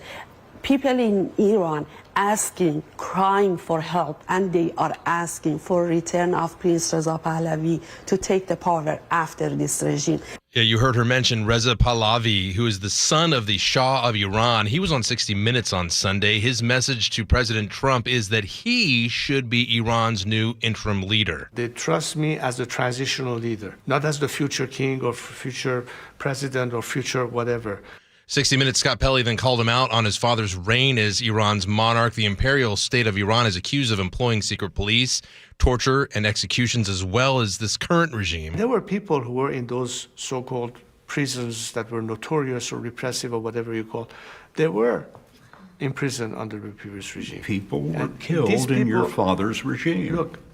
Look, my father left Iran voluntarily. And the reason we play all of that for you is because we're hearing now from some prominent Iranian Americans on these issues. State Representative Daria Farivar says restoring power to the Shah's son is probably the worst idea. I find it really hard to believe that the son of the former Shah of Iran understands what democracy looks like and how to bring peace and how to bring freedom in Iran when he has personally benefited from the monarchy. So again, a lot of little stories popping up here and there that are gaining a lot of momentum and power, and that's what we want to keep you on top of as well. Coming up at the top of the hour, we're going to dive into reaction from Iranian Americans, but we want to give you different angles of how to look at each issue as well. There's a lot of fear about violence right now for family members back home in Iran, but also here in the U.S. Thanks, Luke. Average gas prices in Washington have gone up about 43 cents in just a month. That's right, 43 cents in just a month, up 23 cents in a year. That's 46% more per gallon than the national average. And in King County, where the price of a gallon of regular is more than $4.66, that's 53% higher than the rest of the country. Why? Many point to taxes and regulatory policies in our state. The conflict with Iran is expected to send those prices higher. Jillian Raftery for KIRO News Radio. It's 6:33. That's time for an update on traffic. We do that every 10 minutes on the threes. Here's Sully. And our good friend Glow let us know that there's a rather unusual object on the freeway on southbound I-5 as you made your way through Mount Lake Terrace. What could it be? A basketball hoop complete with backboard. The full-on deal there. I'm not sure. Doesn't look like anybody hit it, or they're and hopefully they're in the process of getting this out of the way. But that's kind of why you go all slow there through about 220th down towards the Edmonds exit. So just keep that in mind. You might run into an unexpected hoop there as you go. I know we're getting into March Madness time, but that's a little something. We're up to an hour now from Everett to Seattle, just under an hour from Everett into the Bellevue area. Northbound I-5, we are seeing some brake lights past the West Seattle Bridge. Nothing you can't handle, though. But we are up over 45 minutes now from Federal Way to Seattle. 45 as well up the Valley Freeway. From Puyallup to Renton. Renton to Bellevue is about 25 minutes. The Lake Bridges are still in very good shape. Northbound 509, not terrible, approaching the First Avenue South Bridge. Olympia to Tacoma, nice and easy freeway speed for you guys the whole way. This report brought to you by the Emerald Queen Casino. Get ready for a night of hard-hitting MMA excitement with WFC 190, April 25th at Emerald Queen Casino. The Emerald Queen Casino, the entertainment capital of the Northwest. Forecast looks like we will have occasional showers today, a high of 54. Rainy tomorrow, cloudy, 53 for a high. Thursday and Friday looking like both days. We'll have a mix of sun breaks and showers. Right now in Seattle, it's 48. And it's 6:35. Time for our opening bell report. Well, here we go. Turmoil in the Middle East reflected in global markets again. I'm Vicki Barker at the Foreign Desk in London. Stocks in Asia and Europe plunging for a second day, and energy prices continue to rise as the Middle East conflict widens. All of Europe's stock markets have opened sharply down. World oil prices are up another 5% on yesterday, and European natural gas prices have surged for a second day, with the war disrupting crucial supply lines. Yeah, U.S. markets are following suit. The Dow is already down about 907 points at 47,998. That's about 1.9%. S&P 500 is down 118. The NASDAQ is down 2%. Down 456 points. Meantime, oil prices rose by about 7% yesterday, and gas prices will likely soon follow. In an extreme scenario, oil could reach above $100 per barrel, but consumers wouldn't see an impact overnight. For every $1 increase in oil prices, that translates to roughly 2.5 cents at the pump. It's a slow creep.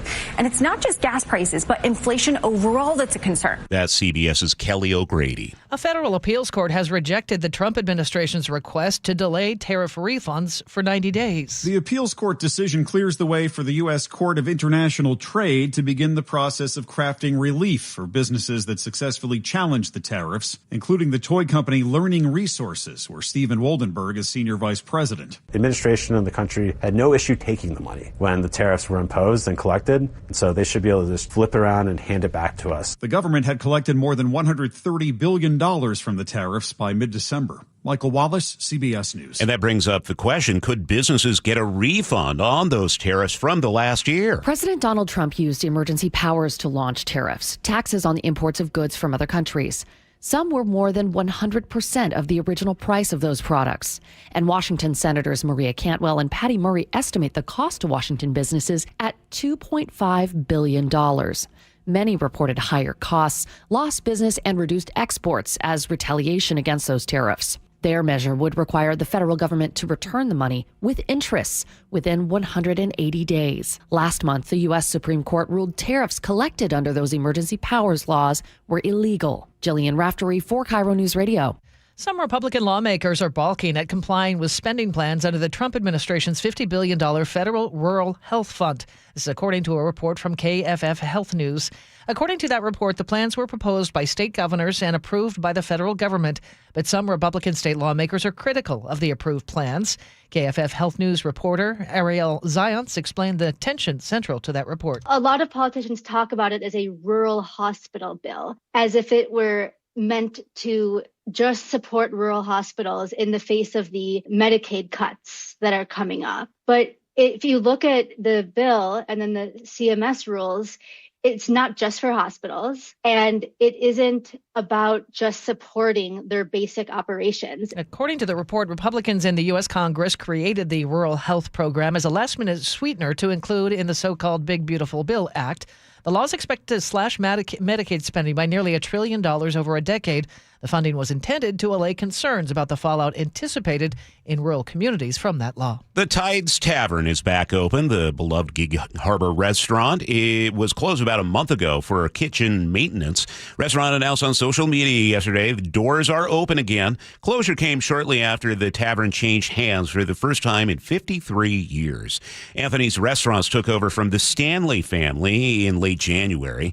According to the News Tribune, the new owners say the name, menu, chef, and staff all staying the same. Love that place. Glad they're reopened.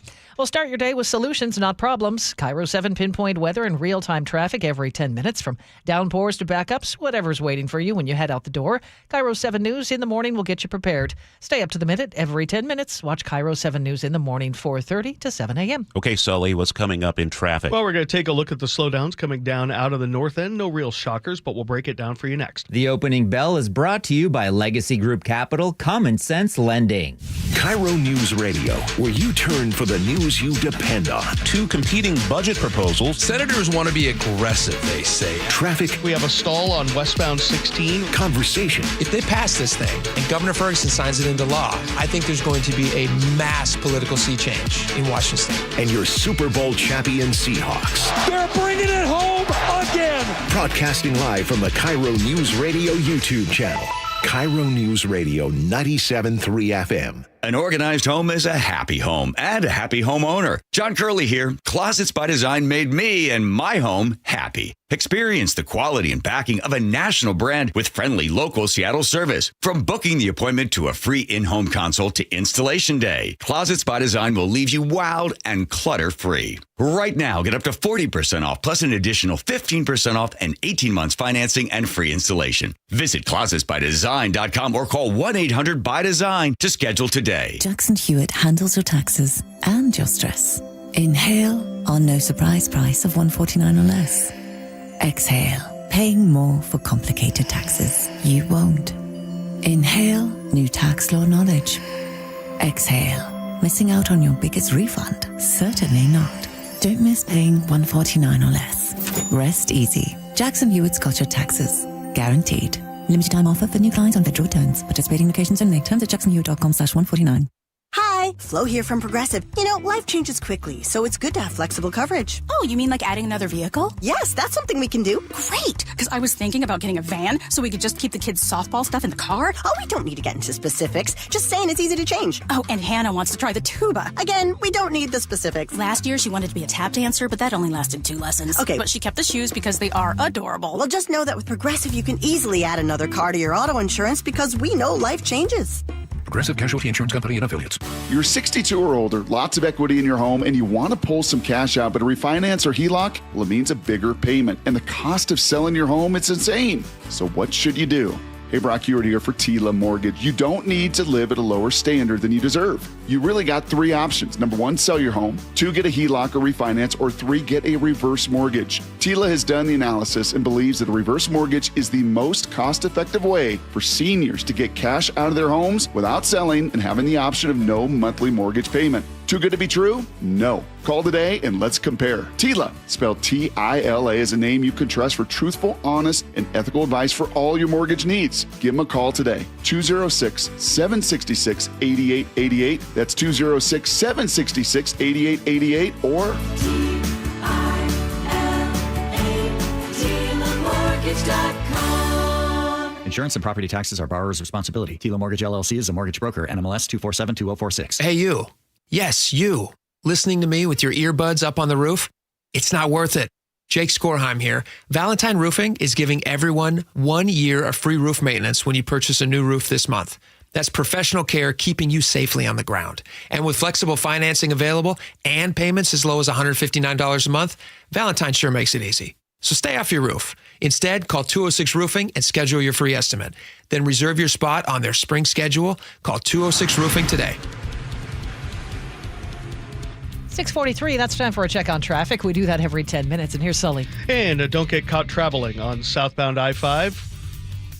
Sully. No, that was Don, our good friend Don. Thanks, Don. Yeah, because there had been reports from Glow of a basketball hoop on the road on southbound I-5 as you made your way through 220th there in Mount Lake Terrace. It seems to have gotten it out of the way because the backup is going away, so that's good. But just be prepared. There could be some debris in and around the area. Overall, we've got about an hour drive from Everett to Seattle or Bellevue. 40 of those minutes are from Linwood. There's also some braking right there by the Boeing Freeway up in Everett. We might have a crash on the ramp getting to westbound 526. So I'll have more for you on that in 10 minutes.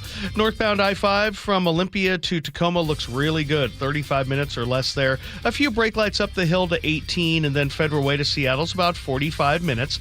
Definitely seeing some slowing on 509 northbound now as you work your way towards the First Avenue South Bridge, but it's more than manageable. The last yesterday was actually worse at this time.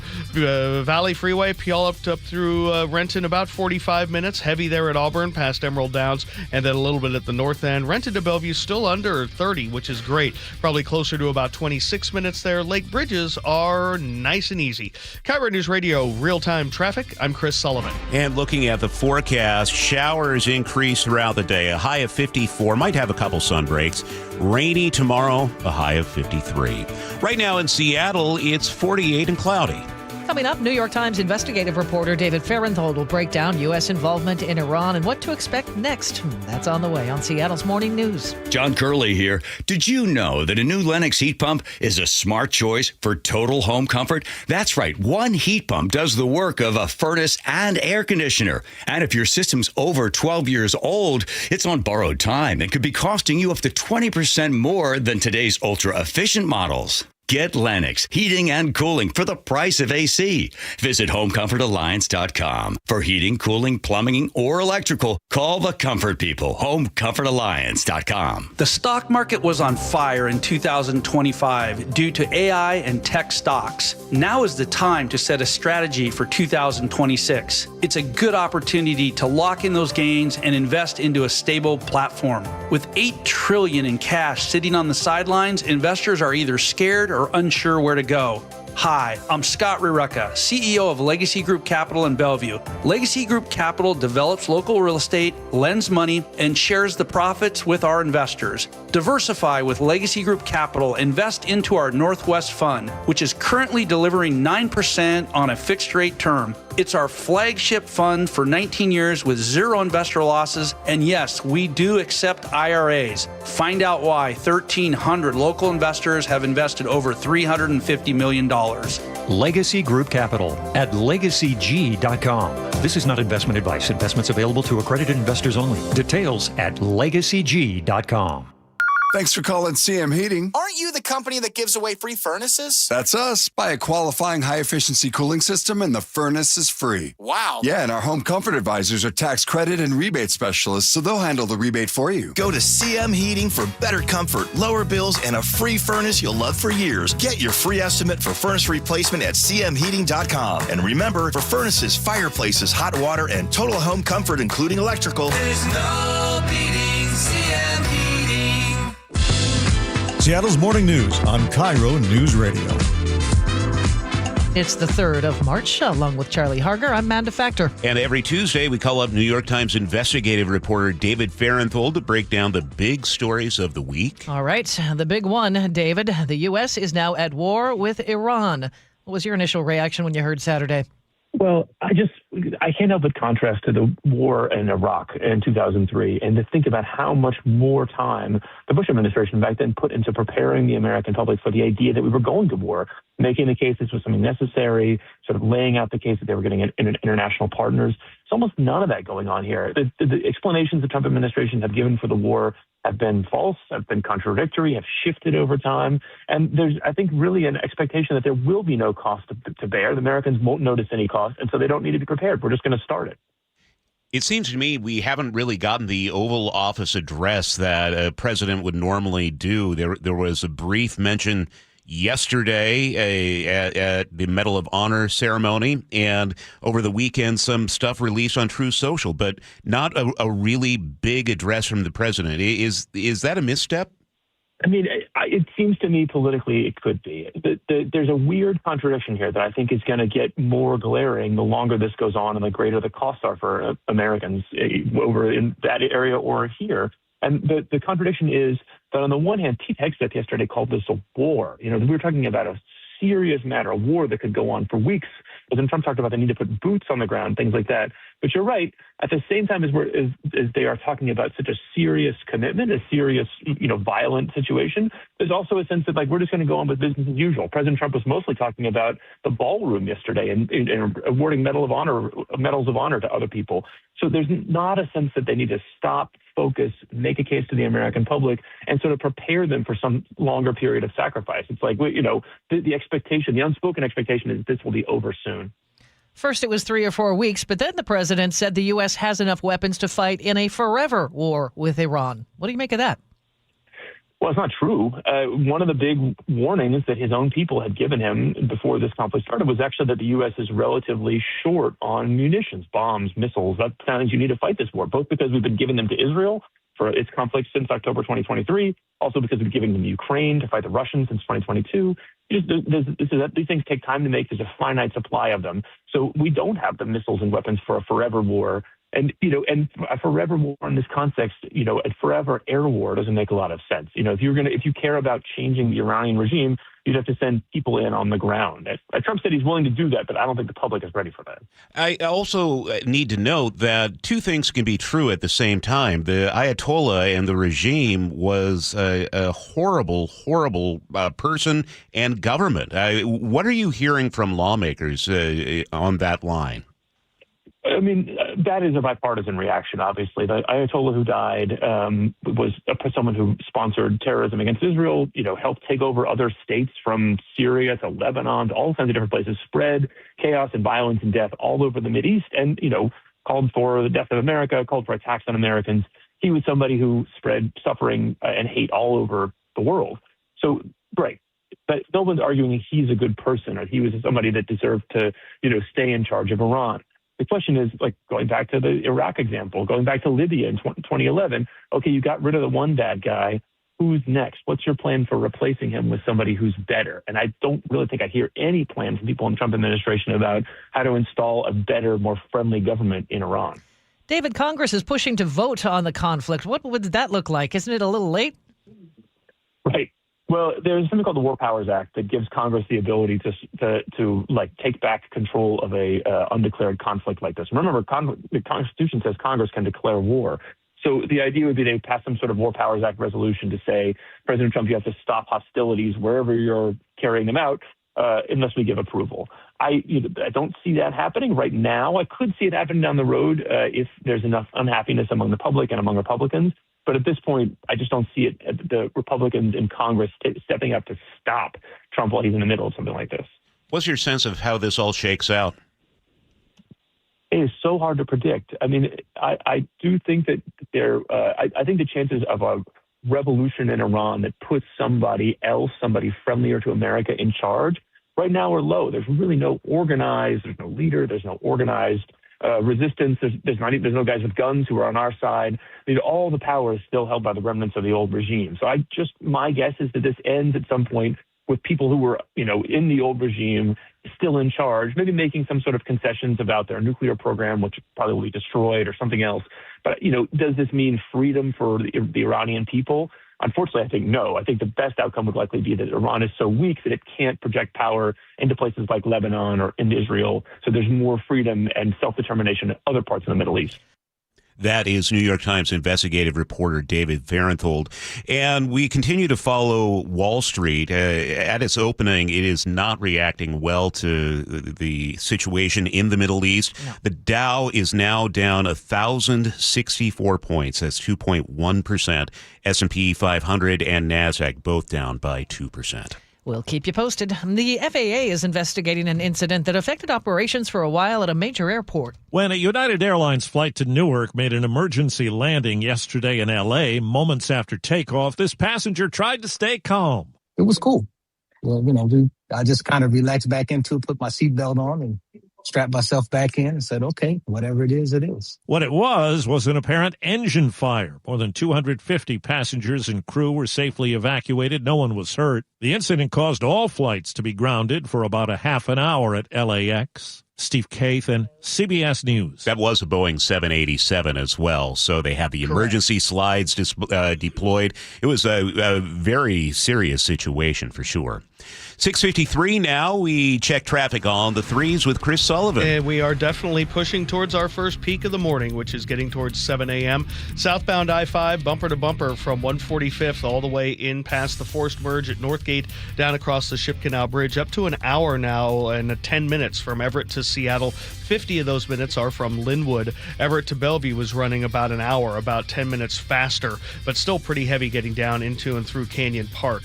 Northbound I-5 continues to enjoy a very good drive from Olympia to Tacoma, and really Federal Way to Seattle's not too bad. 45 minutes or less with the brake lights in the normal places, but a little bit lighter than normal. There are a couple of brake lights up the hill as well out of 5 to 18. Looking at the Valley Freeway, getting into and through the Auburn area, through the merging there, nothing shocking. About 50 minutes total. Maybe that should pad a minute or two, maybe more into your schedule to get up where you need to go. And then Renton to Bellevue, still under a half an hour, 25 minutes there. Lake bridges are quiet. Nothing over 18 in any significant way. A little bit of slowing at the top, but nothing you can't handle. 16 looking really good as well. Most of Pierce County's in fine shape.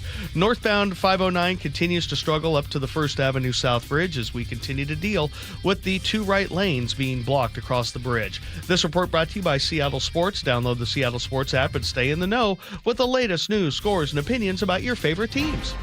My car thermometer hit 60 yesterday. Oh, wow. It was so beautiful. Was it sick? No. I was wondering why nice. You needed a thermometer for your car. Oh, Sully. Moving on. Showers today. Cooler. It's 54. Our high. Rain tomorrow morning, scattered showers by afternoon, and right now in Seattle, cloudy and 49. Luke Ducey is here with the latest on the Iran conflict. He'll join us at the top of the hour, and we'll speak with News Nation's Leland Vittert about the conflict as well at 7:15. This is Seattle's Morning News. The John Curley Show. When people sit there and they see people with the American flag and they're utterly disgusted because they associate the flag and USA with Donald Trump, don't do that. You're doing yourself an amazing disservice. Weekdays 3 to 7. You could dislike Donald Trump, but you can still love America. It's like discounting Photograph from Nickelback, which is actually a pretty good song. Think of the fact that you love this country, and what you love about it is it's inclusive. Good. Include others. Watch the John Curley Show live on YouTube.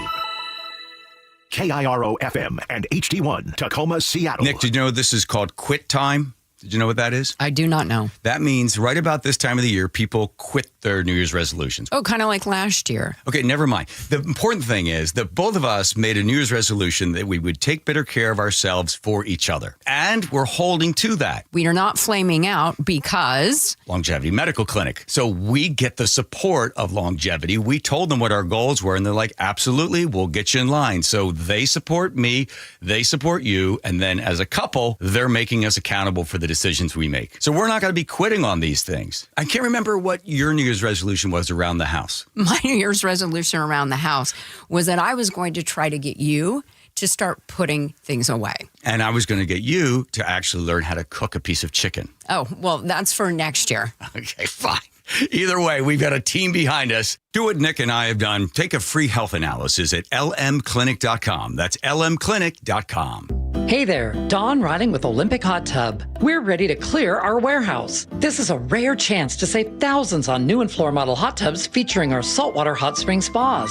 Plus, outstanding deals on endless pool swim spas, Tilo saunas, and our great selection of pre-owned tubs. Warehouse clearance savings in all 8 Olympic showrooms now until March 8th. OlympicHotTub.com. Better you, better life.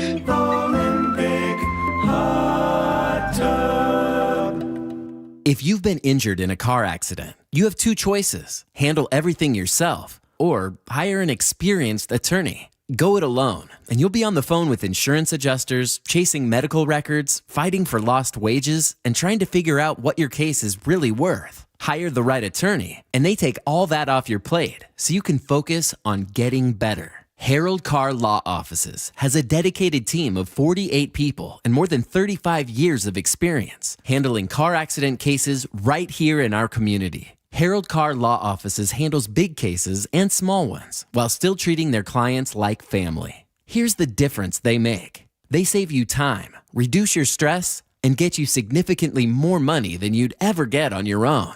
Harold Carr Law Offices fights for you at no out-of-pocket cost to you. If you're in a car accident, call them right away. Visit carlaw.com. 2 R's in car. Car accident? Call Carr. Pizza's here. Oh, great. I'd love some, but I'm worried about my stomach issues. If you're worried about having diarrhea, gas, bloating, stomach pain, or loose, oily stools, it may not just be stomach issues. It could be a condition called exocrine pancreatic insufficiency, or EPI. With EPI, the pancreas doesn't release enough enzymes to break down food, but EPI is manageable. Use the symptom checker on identifyepi.com and talk to your doctor. That's identifyepi.com. Sponsored by AbbVie. This is the story of the one. As a procurement manager for a hospital system, she keeps every facility in her network stocked and ready. That's why she counts on Grainger to be her single source for thousands of products, from disinfectants to lighting, air filters, and more. And with fast, dependable delivery, Grainger helps her keep every facility stocked, safe, and running smoothly. Call 1-800-GRAINGER, click Grainger.com, or just stop by. Grainger, for the ones who get it done. Guys, your testosterone level impacts your energy, drive, weight, hair loss, and even ED. Revive Men's Health Seattle will check your T level for free. For your free T level check, exam, and consultation, call 206-529-1111 or visit ReviveMen'sHealth.com. Your best source for local news. KIRO Newsradio, KIRO FM, and HD1, Tacoma, Seattle, Northwest News. This is CBS News on the Hour, sponsored by JTV.com. I'm Deborah Rodriguez. The war is already beginning to take an economic toll here in the U.S. There are a couple of things that I would expect. The Dow is down over 1,000 amid surging oil prices and fears fighting in the Middle East will drag on. Gas prices taking a hit, too. AAA says the average for a gallon of regular shot up 11% overnight. CBS's Kelly O'Grady. There are a couple of things that I would expect we would hear today. One is incentivizing U.S. producers to pump more oil, to produce more oil. I mean, that doesn't happen overnight, but that's something. You could also see them tap the strategic petroleum reserves, but that's going to face a lot of criticism because remember, Biden faced that criticism when he did that. Brent crude prices have jumped more than 8% since Iran closed the Strait of Hormuz. The president posted today it's too late for talk as the U.S. and Israel amped up strikes on Iran. Chief correspondent Matt Gutman is in Tel Aviv. The U.S.-Israeli war with Iran is now entering its 4th day. Buildings leveled across Iran amidst clouds of dust. The wounded lay on rubble-clogged streets. Iran state media claiming nearly 800 people were killed in strikes, over 150 of them schoolgirls in a strike on Minab. Their coffins carried through the streets this morning. Israel and Lebanon have been trading strikes. The IDF also says it sent ground troops over the border, and Iran has expanded its targets. Reporter Linda Gradstein in Jerusalem. Jerusalem has not been hit as hard as Tel Aviv has. So since Saturday, we've been in and out of the shelters, on average every few hours or so. Last night, there were no sirens in Jerusalem during the night. Kristi Noem got a cold reception as she arrived to testify on Capitol Hill today. You should be ashamed of yourself. Right outside of all this hate. A heckler giving the Homeland Security Secretary flack over ICE operations. Thanks to President Trump's leadership and the hard work of the men and women of DHS, our department has delivered historic results and has made our communities safer. It is her first congressional appearance since the shooting deaths of 2 protesters in Minneapolis. From Harvard to Hampshire, colleges in the U.S. are admitting more kids with learning disabilities. CBS's Jim Krasula. The number of college students reporting emotional disabilities increased more than 50% over the last decade, according to an analysis of government data by the New York Times. The rise corresponds with a big increase in the diagnosing of ADHD and autism. Dow now down almost 1,100 points. S&P off 140. NASDAQ down 478. This is CBS News. Looking for spring jewelry looks? Find them at Jewelry Television. New customers get $20 off purchases of $99 or more at jtv.com. 7:03 now. We check in with Chris Sullivan for traffic on the threes. And we have our first little issue of the morning on northbound I-5 as you're approaching 272nd, coming up out of Federal Way. Disabled vehicle blocking the right lane there, and so we're seeing a little bit of braking there.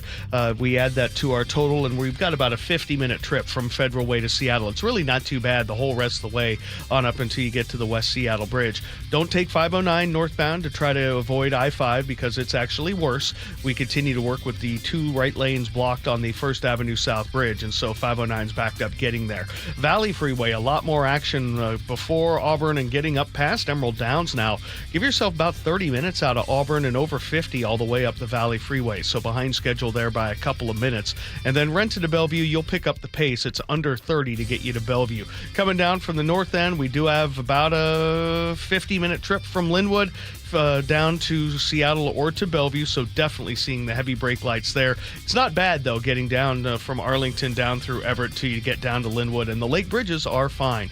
KIRO Newsradio Real-Time Traffic, I'm Chris Sullivan. Now, the latest from KIRO Newsradio and mynorthwest.com. Live from East Lake Avenue. You're listening to Charlie Harger and Manda Factor, Seattle's morning news. Good morning. It's 7:04. Strikes are escalating now in the Middle East. Iran has now attacked the U.S. Embassy in Saudi Arabia with a drone. The conflict has also spread to Lebanon, where Iran-supported militants are firing missiles on Israel. KIRO News Radio's Luke Ducey spoke with two Iranian Americans who are not hopeful things will get better anytime soon. Yeah, State Representative Daria Farivar, who is Iranian, her father fled the revolution some 50 years ago in Iran, where she says she doesn't have a lot of hope for a change in leadership in Iran. I want to stay as positive as I can, but, history has told us that this will not end well. And now she also fears for the safety of Iranians stuck in their country amid constant missile and airstrikes. Letting me know that they can't get in touch with their family members in Iran. They don't know if they're alive. They don't know if they have made it.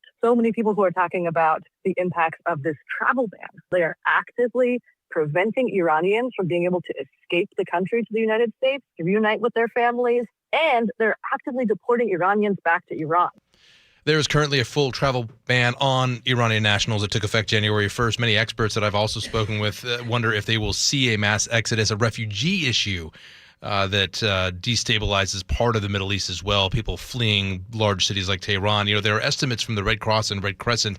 More than 550 people have died in Iran so far, many civilians from these attacks. Here in the U.S., the FBI is now investigating a Texas bar shooting Sunday, 2 killed and 14 wounded. The shooter reportedly wearing a shirt with an Iranian flag design. And at a weekend protest in Bellevue, there are reports coming out that one person pulled a gun on protesters, showed them the gun. No shots were fired. Farvar also fears for the safety now of people here in our area. I'm deeply, deeply concerned about backlash on not just the Iranian community, but also the Afghan community and anyone who's perceived to be Iranian or Muslim right now. And UW professor of Persian Studies, Dr. Arya Fani, I also spoke with him. He echoes those feelings, but he also tells me, we've seen the same things play out policy-wise throughout the Middle East, Iraq, Afghanistan, Libya, and Iran. And from the perspective of many Iranian Americans over the last 50 years especially, not as a lot is going to change in their minds. It's just Groundhog Day in America. That's what it feels like. Every day, a new war, brand new excuses, and this time will be different. This time will be different. Coming up from the Iranian Americans that we've talked with, they all agree they welcome a change in leadership in Iran. No questions about that. But they differ on whether the path to that change is diplomacy, is it military strikes, what will work in this case, and if there can truly be regime change in their country. We'll have that coming up. So many facets to this. Thank you, Luke. Combat support jets from Whidbey Island are part of the action in the Middle East right now. Craig Moore tells KIRO 7 TV his son-in-law is in the Navy. Navy and our military is doing right now is unbelievable. I mean, you should be so proud to be an American right now. It's a wonderful place to live, and when you see this happening and know people that are in the military, I think it's just a wonderful place to live that I hope we're all very proud of. And we've told you U.S. Navy Growler jets are playing a key role in the airstrikes on Iran. They are specialized air support planes based out of Whidbey that jam communications. Seattle drivers waking up to gas prices almost 10 cents higher than they were yesterday. Here's KIRO News Radio's Jillian Raftery. In King County, your average gallon of regular is going to run you about $4.66. Analysts say part of that sharp rise is because of the conflict in the Middle East, where oil tanker traffic is disrupted through the Strait of Hormuz. This is also the time of year where gas prices usually start to go up in preparation for a summer blend with pricier additives. But new numbers from AAA show Washington State is paying 46% higher than the national average, and prices have gone up about 43 cents since just a month ago. The consistent high average is being blamed on taxes and regulatory requirements from the state. Prices are expected to go up as the Middle East conflict continues. Jillian Raftery for KIRO News Radio.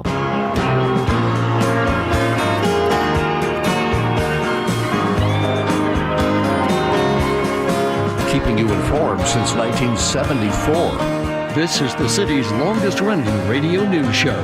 Seattle's Morning News on KIRO News Radio. 7:09. Glad to have you with us this Tuesday morning. He's Charlie Harger. I'm Manda Factor. And we have Sully keeping an eye on traffic for us this morning. Producer David Burbank in the studio with his Nick Frazier, picking some excellent tunes. Thank you, Nick. A little somber feeling, you know. Yeah. We're going through it right now. We are. A little bit. Big news day, news week for sure. In fact, we'll be joined by News Nation host Leland Vittert in just a bit to break down these attacks on Iran. What he expects next from the White House. And what's kind of coming up in the 7:35 commentary. Yeah, life is hard for small businesses in Seattle as it is, and it's about to get even harder. We'll talk about it at 7:35. It's 7:09 right now. Time is running out in Olympia, and a lot of bills did not make the cut. Yesterday marked a key deadline to move legislation forward, and several high-profile measures are now dead for the year. A bill to expand child endangerment laws to include fentanyl failed for the third year in a row despite bipartisan support in the Senate. One would have cracked down on cryptocurrency kiosks, those ATM-like machines scammers use to steal money from people, and AARP pushed hard for that. It stalled in a House committee. Another would have stopped insurance companies from using wildfire risk to deny coverage if a homeowner takes steps to protect their property. Insurance Commissioner Patty Kuderer called it troubling that it didn't advance.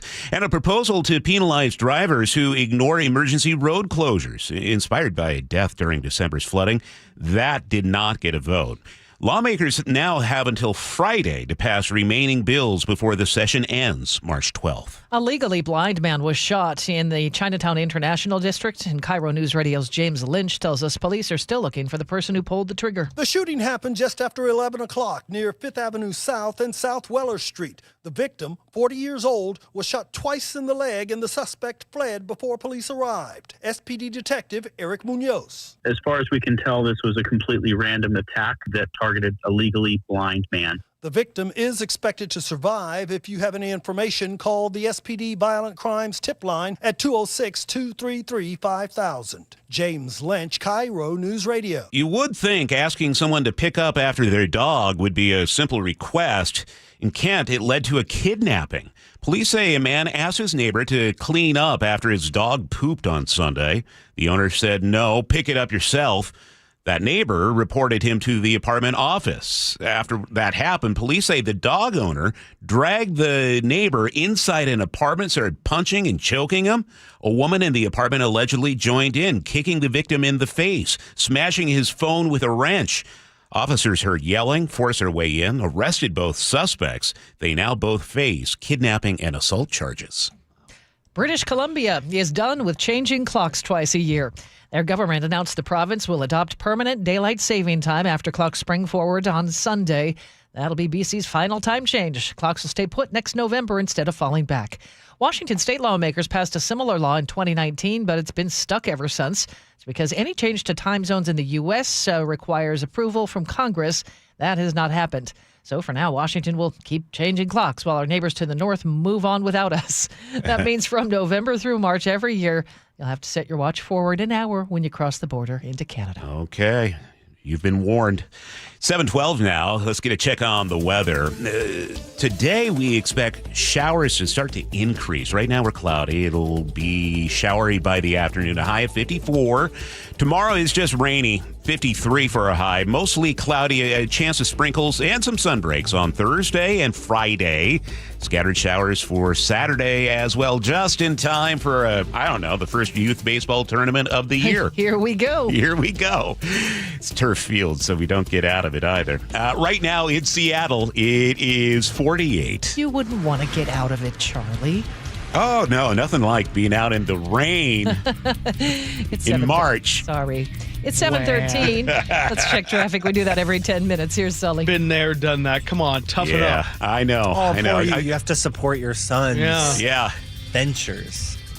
And I was in the dugout without my heated, all the other stuff you got. The dugout, with covering so you can stay dry? Yeah, but someone's got to coach third base, and that would be me. Someone's got to give their son a triple when it was really a double with an error, right? Hey, no, that's Holly's pro. She ran Game Changer. I would just sit there and yell at my son because you couldn't yell at anybody else's.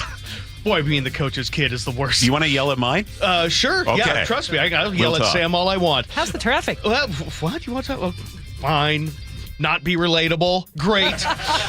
We're looking at an improvement through Federal Way. We do have, we had that stall block in the right lane near 272nd. We still have a little braking left over. About a 50-minute trip, though, from Federal Way to Seattle. That's about average, right where we should be. Northbound 509's got about a mile back up now, approaching the First Avenue South Bridge. We continue to work with the lane restrictions there. Northbound 167, in and out of the brake lights in the Auburn area, a little bit at the north end, need about 50 minutes from Puyallup to Renton. And then Renton to Bellevue is not quite a half an hour. Over the top of Tiger Mountain, eastbound 18, we do have a little bit of braking to deal with, but nothing you can handle. Lake bridges are good. Coming down from the north end, about an hour and 10-minute trip from Everett to Seattle or Bellevue. 50 of those minutes are out of Linwood, and we have a pretty normal pattern there. KIRO News Radio Real-Time Traffic, I'm Chris Sullivan. Seattle's tradition for news and conversation. This is Seattle's Morning News with Charlie Harger and Manda Factor. Good morning, it's 7:14, and every Tuesday we call up Leland Vittert, the host of On Balance, which airs weeknights at 6 p.m. on News Nation. Good morning, Leland. I suppose we need to start with the biggest story of the week, perhaps the year, the war with Iran. What are your initial thoughts? Well, the world is undoubtedly a better and safer place now that the Ayatollah and Allah have had a personal and friendly conversation. The fact that that might offend some people, I would just say that those of the Muslim faith know better than anybody that the person who has killed more Muslims than anybody else in modern history is the Ayatollah. So when the world is rid of evil people, it's a good thing. When a regime whose stated goals is to destroy the United States and to destroy Israel, when that regime's ability to commit violence is degraded, that is objectively a good thing. The world is a better and safer place. Beyond that, we don't know how this is going to end. Were you expecting such a big action so soon from the U.S.? Well, it's always easy to be able to say, of course I was, yes. Although I would say those who watched our program on Friday would be able to see that that is where this was headed. I think the flip side is we need to just take a step back and think about how absolutely remarkable it is that the United States and Israel had the kind of intelligence to allow a decapitation strike of Iran's top 40 people within the first 10 minutes of the war. And it shows really just sort of the incredible abilities of the U.S. and the Israeli militaries, which having that on full display to the world for people like Xi Jinping and Vladimir Putin is not a bad thing. Leland, I know if people watched your show or listened to this show, they knew at least the possibility of war with Iran was possible, right? But what I don't know is if the normies, people who are not paying close attention to the news, knew how close we were to a military conflict. Did the Trump administration do enough to prepare people for what this outcome is? Well, I don't know what else they could have done, number one. Number two, I would say I don't understand the hand-wringing right now about this. The world is a safer, better place when the United States is a force for good. And there is no greater force for good than eliminating or degrading a tyrannical, religious, fanatic regime that chants death to America at the beginning of every meeting. It is beyond me. And those who say, well, what about what comes next? Well, I don't know. 47 years of American policy has been a complete failure towards Iran. They've continued to kill more Americans. They've continued to build their nuclear program. They've continued to support terrorist regimes around the world. Let's give something else a try. And 3 days in, it's going pretty well. First, it was 3 or 4 weeks of possibility, and then President Trump has said recently that the U.S. has enough weapons to fight in a forever war with Iran. Do you see it going on and on? Well, that's a great question. What I would tell you is I don't know how long it's going to go. And the president is correct to not put down artificial deadlines of, well, it's going to last this long or it's not going to last that long or whatever. You don't telegraph to your enemies, especially right now, what exactly you're going to do. That would not make a lot of sense. I don't use the word fear lightly when I say this, but my fear is something even worse. It takes power in Iran after this is all said and done. Do you share that concern? I don't, because I don't know what would be worse. And I've lived in the Middle East for 4 years. I've studied it now for the past almost 20 years. And Iran is the root of all evil in the Middle East. It is, as I said, a theocratic, fanatical regime whose stated goal is an expansive Islamic caliphate across the Middle East, reigned by terror. They got very close to that, and but by the grace of God, I think did not get a nuclear weapon. Those who say that the JOCPA and Obama's nuclear deal was what prevented it, I'd really like to know what they're taking, and hopefully they'll share some. But I don't understand the concept that there could be something worse. And certainly if you say, well, they would be more fanatical, well, that's hard to understand. But considering this current Iranian regime is bombing hotels and airports of what were allegedly friendly Arab neighbors. But the fact of the matter is, whatever takes place in Iran is going to have far less ability to project force than the current Iranian regime. As you play it out then, what are your thoughts on what a modest improvement would be, and what would the best case scenario be? Well, we've already gotten a modest improvement, right? Which is that the Iranians are now fighting with each other and infiltrated. They have far less weapons capabilities than they did before. The best case scenario is that what we're told, in that there is this moderate majority in Iran that remembers what it was like to live under a non-theocratic regime, takes to the streets, that members of the military who are not necessarily religious zealots decide to side with the people rather than with the theocracy. And we end up with some kind of second Iranian revolution. Leland, you've talked a lot about affordability in this country and how both Democrats and Republicans are kind of tone deaf about how much people are struggling. How do you see this affecting the economy here in the U.S.? So we're watching what's not very pretty on Wall Street this morning.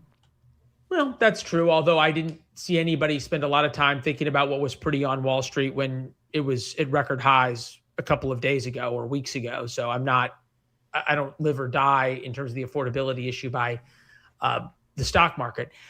Is it a chance that there's going to be a disruption here? Sure. What I would put on the flip side is the reason America's economy is so strong is because America is feared and respected around the world.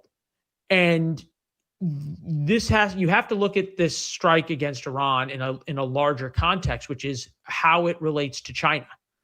And the real threat to America's economy is China. And this strike on Iran and what can come of it will undoubtedly put America in a much stronger position vis-a-vis China. Long-term, much better for America's economy. So these are acts of war. Does Congress need to have any input on this? Well, it's a great question. The best I can understand it is no. And the reason is because we know that from Barack Obama's act of war against Libya and sustained bombing campaign in Libya, which was not nearly the threat that Iran is, not nearly the past bad acts that Iran have committed. And Democrats didn't say boo to that. So I think it's a position that we're in, which is fine. Politics is politics, where whatever Trump does, Democrats are going to oppose. Okay, that is what it is. All right, News Nation's Leland Vittert on balance every weeknight. You have any big guests coming up tonight, by the way? You got to tune in to find out. That's 6 o'clock on News Nation. Leland, thanks for your time this morning. See you, buddy. Appreciate it. 7:23 now. Let's check traffic. We do that every 10 minutes. And here's Chris Sullivan. And we are rolling with a typical Tuesday out there. I'm going to give you about an hour and 10-minute trip from Everett to Seattle or Everett to Bellevue. And, of course, it's a reminder that, yes, it doesn't get there very often. And only when it really has to. At the $15 mark in the express toll lanes about a half an hour ago. I didn't have time to play the sounder until then. But I just wanted to remind everybody that it apparently has to really be so today. Anyway, really heavy away from Linwood today, but nothing unusual. The Federal Way to Seattle Drive has a little bit of slowing approaching the Kent Des Moines Road. All in all, still about 50 minutes from Federal Way to Seattle. Puyallup to Renton is only 50. Renton to Bellevue is getting closer to a half an hour, but it's really the S-curves which are the most active. And then by the time you're up past 44th, it's really not all that bad. And then the Lake Bridges are quiet. 509 northbound struggling as you work your way up past out of the Rainier Country Club area there as you work your way past 112th, getting up to the First Avenue South Bridge, where we continue to work with the two right lanes being blocked. Valley Freeway, as I said, about 50. It's really heavy in Auburn, but Olympia to Tacoma looking really good. KIRO Newsradio Real-Time Traffic. I'm Chris Sullivan. We're looking for clouds this morning and afternoon. Sun will make that rain. Sorry about that. Afternoon rain. Just kidding. I'm like Charlie Brown in the football right now.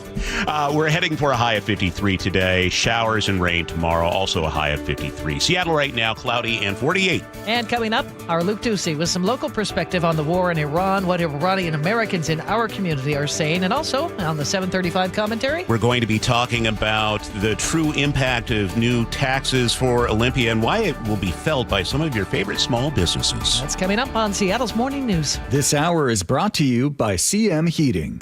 KIRO News Radio, the first place you turn for the news you trust. Seattle's new mayor is laying out a big vision. She offered few specifics. Engaging conversation. Has anybody noticed their electric bill? It's diabolical, Ursula. And your Super Bowl champion Seahawks. They are bringing the Lombardi back to the Northwest. Streaming everywhere on the KIRO News Radio app. Always here, always with you. KIRO News Radio, 97.3 FM.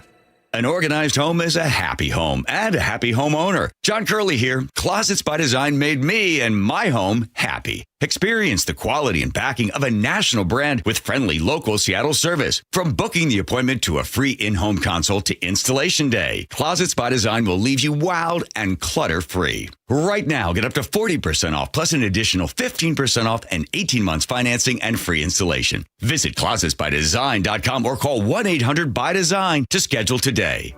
Why does it matter to members that Aetna was named a Best Medicare Advantage company by U.S. News & World Report? Because they chose a plan that gives them real support, real people, and real care.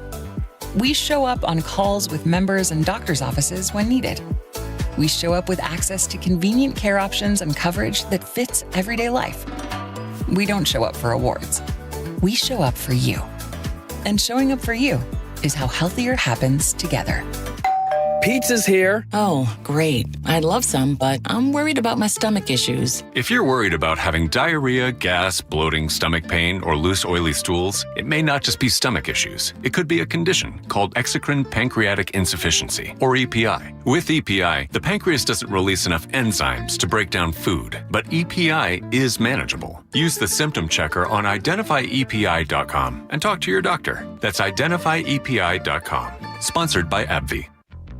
This is the story of the one. As a procurement manager for a hospital system, she keeps every facility in her network stocked and ready. That's why she counts on Grainger to be her single source for thousands of products, from disinfectants to lighting, air filters, and more. And with fast, dependable delivery, Grainger helps her keep every facility stocked, safe, and running smoothly. Call 1-800-GRAINGER, click Grainger.com, or just stop by. Grainger, for the ones who get it done. This is Chris Davis with the Davis Law Group. Did you know that a pedestrian does not have to be crossing the street on a marked crosswalk to have a successful legal claim against the driver? Pedestrians can even be partially at fault for a collision and still have a valuable claim. Call us today for a free consultation or get my free book on pedestrian accident law at WashingtonAccidentBooks.com. That's Davis Law Group, better service and even better results. Hey homeowners, are you stuck on the credit card treadmill and stressed because your consumer debt and monthly payments are too high? Well, Brock Hewitt here with a smart solution. Your home's equity in the Seattle Metro is probably larger than ever. It's like you're sitting on a stack of cash. Consider a cash-out refinance with Tila Mortgage to consolidate your high-balance credit cards, second mortgages, home equity lines of credit, and student loans, or get cash for a remodel. With interest rates finally coming down, consolidating your debt now may be the best decision you ever make. With excellent client reviews and trusted in Washington for over 25 years, Tila has competitive rates on refinance, purchase, or reverse mortgages too. Tila, spelled T-I-L-A, is a name you can trust for truthful, honest, and ethical advice for all your mortgage needs. Call Tila Mortgage today, 206-766-8888. That's 206-766-8888 or TilaMortgage.com. Tila Mortgage LLC is a mortgage broker, NMLS 2472046. I saw her texting coming up to a stop sign, and so I saw the accident coming, and she T-boned us. In the blink of an eye, Crystal's life changed when she suffered a severe spinal injury. The pain was something I had never experienced before in my neck. I got massage therapy. I saw a chiropractor. I was prescribed muscle relaxers so I could sleep. I got depressed. Nothing was relieving the pain. Drugs, sleepless nights, and depression. Sound familiar? I'm Dr. Mark Shelley, a chiropractic physician and board-certified functional neurologist. At Sound Pain Solutions, our treatments include high-dose laser combined with spinal decompression and other comprehensive therapies to rehabilitate damaged discs. We use treatments that are non-surgical, FDA-cleared, drug and pain-free. I was able to get off my pain medicines, and I was able to sleep through the night, and that was what I was desperate for. To learn if you're a candidate for our treatment, call us. Sound Pain Solutions, 855-996-0025 or click soundpainsolutions.com. The Albertly Appliance Clearance Center, now open in Kent, offering warehouse sale pricing year-round. Up to 70% off closeouts, scratch and dents, overstock, and floor models from all top manufacturers. The Albertly Appliance Clearance Center in Kent. Visit albertly.biz. John Curley here. Last year was one of the hottest on record. Did you know a heat pump from Home Comfort Alliance gives you efficient heating and cooling year-round for the price of paying for air conditioning? Don't wait. Call the comfort people. Home Comfort Alliance. HomeComfortAlliance.com. Now, the latest from KIRO Newsradio and MyNorthwest.com. Live from East Lake Avenue. You're listening to Charlie Harger and Manda Factor, Seattle's morning news. Good morning. It is 7:30. Iran has now attacked the U.S. embassies in Kuwait and Saudi Arabia as military strikes seem to be intensifying. And here at home, there are growing divides over how to resolve the conflict and whether military action can lead to regime change. We get more live now from KIRO News Radio's Luke Ducey. You know, we're hearing from two distinct sides here in our area, including from Iranian Americans. All of these groups seem to agree on one thing, that they want change in leadership in Iran. Iranian Americans like Homera Bakhtari, who moved here some 2 decades ago, tells KIRO 7 TV she's praising President Trump and the ongoing U.S. and Israeli military strikes and the potential for regime change in her home country. Many people may not be pro-Trump, but what he's doing is helping Iranian to get this brutal regime. Others, including most of the protesters that you're seeing, and you may have seen in Seattle, Bellevue, and other cities in Western Washington over the weekend, say they don't want their tax money to fund another war in the Middle East. The working class Americans know that we actually need our tax dollars to be funding education, healthcare, and housing here at home. And, right now our government is basically, not listening to the people. So that kind of covers the two sides of the debate on the violence. Well, let's talk more about regime change. If it is part of the president's goal in Iran, and it does happen, there's growing debate on who should fill that power void. More and more Iranian Americans, many who fled the revolution some 50 years ago, still support the old regime. On Sunday, Reza Pahlavi, who is the son of the former Shah of Iran, told 60 Minutes he wants to be in charge as an interim leader. They trust me as a transitional leader, not as the future king or future president or future whatever. But many other Iranian Americans, like State Representative Daria Farivar, remember the secret police, the torture, and the executions that happened also under the Shah's regime. I find it really hard to believe that the son of the former Shah of Iran understands what democracy looks like and how to bring peace and how to bring freedom in Iran when he has personally benefited from the monarchy. So many different voices and so many different issues coming out now. We're trying to make sense of it for you. So far, estimates are that more than 550 people have been killed in Iran inside the borders, including many civilians. 6 U.S. service members have now been killed in action, dozens more injured. Luke, thank you for the update. A man was caught throwing things onto I-5 in Thurston County on Sunday. KIRO 7 TV's El Thomas says he wasn't arrested. And we've seen other similar cases across Washington that have totaled cars and even left people hospitalized. So we asked State Patrol why the man in the most recent case was not arrested. They said these cases involve a lot of discretion. In this case, there were no victims, no damage, and no debris. They said another factor at play is the resources available to prevent something like this from happening again. Sometimes it even comes down to whether a nearby jail is accepting bookings on these kind of crimes. It's 7:33. That's time for an update on traffic, and we do that every 10 minutes for you. Take it away, Sully. And I could use a little help from my KIRO radio listeners, my Sully's Army out there. If you're heading northbound on I-5 past 272nd, can you let me know if you're seeing anything out of the ordinary? We did have a little stall right before that, but we're seeing really bumper-to-bumper conditions from right there at Star Lake all the way down past 320th, and we're up to an hour now from Federal Way to Seattle. So we've added 10 minutes to our trip just in the last little bit. There's also breaking through the SeaTac area. I think it might also be related to the fact that it's raining down there now. And then we have stuff at the north end as well. So not exactly a discounted drive on northbound I-5. Valley Freeway, got about 50 minutes from end to end. Not any real shockers there. Renton to Bellevue, definitely over a half an hour now. Eastbound 16 is struggling past Cheney Stadium, trying to get into Tacoma. Northbound 509, slow towards the First Avenue South Bridge, but nothing you shouldn't expect. And we're also looking at an hour now from Linwood to Seattle, 50 minutes from Linwood to Bellevue. Definitely a very heavy day for you guys. This report brought to you by Seattle Sports. Search Seattle Sports on YouTube. Click subscribe and get fresh video content daily. As Sully mentioned, we are starting to see some rain in spots. Those showers are going to pick up throughout the day. A high today of 54 after yesterday's beautiful warm day. For tomorrow, look for rain early on, tapering off to showers in 53. We do have a chance of showers for Thursday and Friday as well. Right now in Seattle, it's cloudy and 49. This is the city's longest-running radio news show, Seattle's Morning News on KIRO Newsradio. Time for the 7:35 commentary. Fox 13 Seattle's Dan Griffin covered a survey a few weeks ago about small businesses in Seattle. The numbers are bad enough. I want to walk you through them this morning.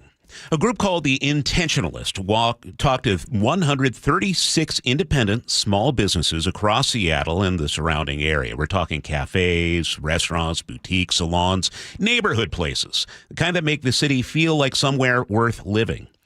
2/3 of them say they are under more financial stress right now than they were during COVID, during the shutdowns, during the year nobody could go anywhere. The worst public health crisis in a century, which literally forced their doors shut, was less damaging to these businesses than whatever is happening right now. I think about the small business owners I see every day. They were already fighting a battle the big chains never have to fight. No corporate safety net, no national marketing budget, no team of lawyers reviewing their lease. Just them, their staff, their savings, and their neighborhood. Nearly 3/4 say foot traffic is down. Almost 2/3 are seeing sales drop. Only about 1 in 8 say customer demand is enough to cover what it costs to stay open. Half say theft, vandalism, and break-ins are cutting into their business. And most of them can't get a decent loan right now, even if they wanted one. To keep the doors open, most are doing what people do when they're out of options. They're dipping into personal savings, taking on new debt, cutting staff hours, skipping maintenance. Most are doing several of these things at once, and their customers walking in for coffee have no idea. And the timing of what's coming next is worth paying attention to. Mayor Katie Wilson is 2 months into her first term. To her credit, she asked city departments this week to look at 5 to 10% budget cuts. That's worth acknowledging, but her broader agenda includes an expanded jumpstart payroll tax, a $30 minimum wage, a local capital gains tax, and a vacancy tax. Those are real costs headed toward businesses already running on fumes. And Olympia is piling on from the other direction. Last year, the legislature raised the B&O tax rate on service businesses. Now, the B&O tax is a tax on the gross revenue, and every dollar that comes into your business is taxed, not just profits. Now there's a bill that would let counties add their own B&O tax on top of what businesses already pay the city and state. Another would add a 5% payroll tax on businesses with workers earning above $125,000. We're talking 3 layers of tax on gross receipts.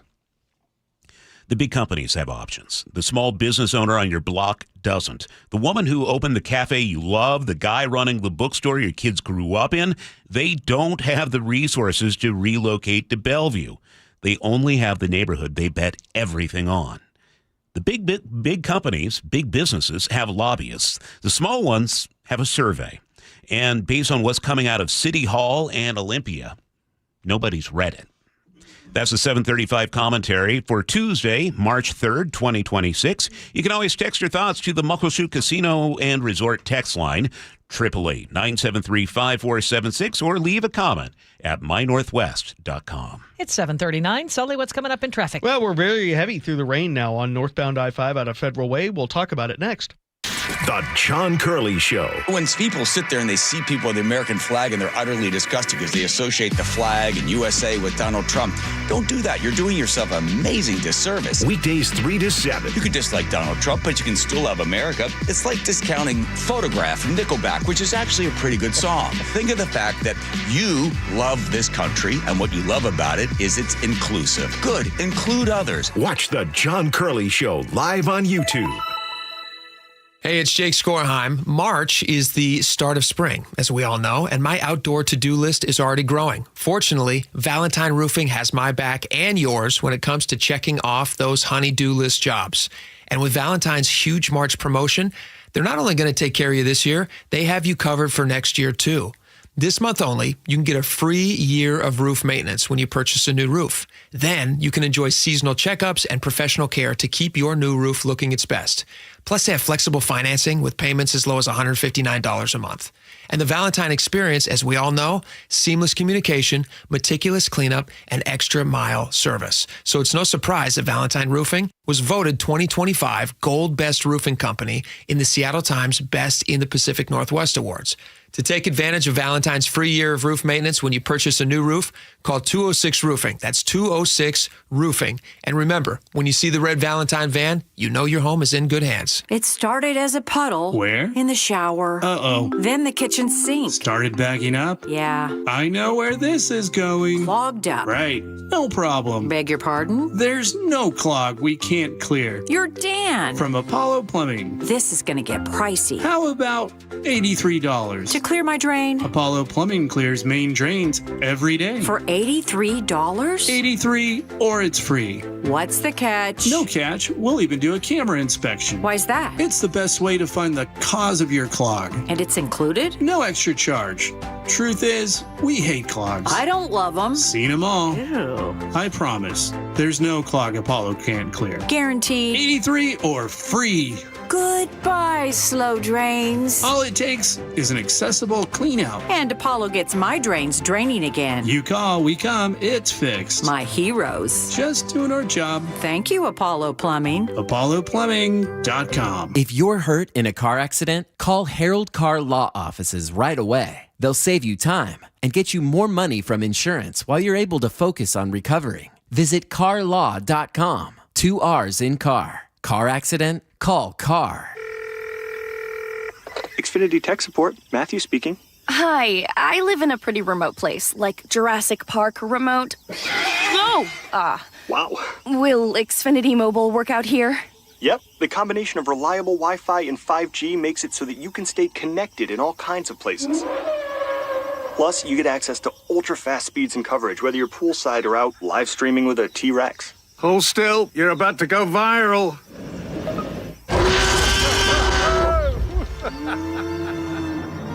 Welcome to a new era of Wi-Fi boosted mobile. Cut your mobile bill in half with 2 lines of unlimited. Discover a new era of Wi-Fi boosted mobile at xfinitymobile.com. Xfinity. Imagine that. Watch Jurassic Park with Xfinity. Savings comparison based on promotional rate for 2 lines of Xfinity Mobile Unlimited versus 2 lines of T-Mobile Experience More, Verizon Unlimited Plus, and AT&T Starter as of February 10th, 2026. 7:43, time for traffic on the threes with Chris Sullivan. Yeah, we're seeing our travel times kind of jump across the board by about 10 minutes. As soon as the rain happens, that's usually what we get. So plan on some delays from Federal Way on up through the Kent Des Moines Road. James just ran through there and said nothing but the earlier issue we had there near before 272nd. So, yeah, that then we can kind of go Milli Vanilli and blame this on the rain. We're going to have about an hour drive from Federal Way to Seattle. Also, heavy brake lights now on eastbound 16 past Cheney Stadium, northbound 5 around 72nd as well, and at either end of 512 in both directions. So heavier there. A little over 55 minutes now from Puyallup to Renton. From Sumner up to about Algona, it's okay, but then after that, off and on, it's going to be slow. And then Renton to Bellevue, 35 minutes. Eastbound 18 over Tiger Mountain is now backed up the west slope, trying to get to the top there. Lake Bridges picking up the westbound, slowing on both of them. Hour drives now from Linwood to get you down into Seattle or to Bellevue, so definitely clogging up there. The good news is from Arlington down through Marysville into Everett, down into the Linwood area, it's really not going to be too bad on the I-5 corridor. We're also seeing some slowing on westbound 16 getting around the corner in Port Orchard, but that just appears to be rain as well. This report brought to you by the Emerald Queen Casino. Get ready for a night of hard-hitting MMA excitement with WFC 190, April 25th at the Emerald Queen Casino, the entertainment capital of the Northwest. Well, that rain is here to stay for a spell. We're going to see the showers picking up throughout the day. 54 the high today. Some steady rain to start tomorrow. We'll taper off to showers by afternoon, but still a wet day. 53. Chance of showers Thursday, Friday, Saturday as well. Right now in Seattle, we have cloudy skies. It's 49 degrees. And Sully, you have a choke point. Yep. Who doesn't love mobile speed zone cameras? Raise your hands. Okay. Well, they're about to expand, and the fines are going up, and we're going to cover all of that coming up next. Now, a word for the team at Boss Retirement Solutions. Most people don't see the tax bill coming. You've saved, you've been responsible, you feel good about where you are, and then retirement hits, and suddenly 30 to 40% of what you've built is gone to taxes. It's not a penalty for doing something wrong. It's just what happens when you don't plan for it. If you've got more than $300,000 saved, the team at Boss Retirement Solutions in Seattle wants to show you a better way. They're offering a free retirement tax savings analysis. No obligations, just answers. Call them at 206-210-1350, 206-210-1350. Don't let an invisible bill take a third of your retirement.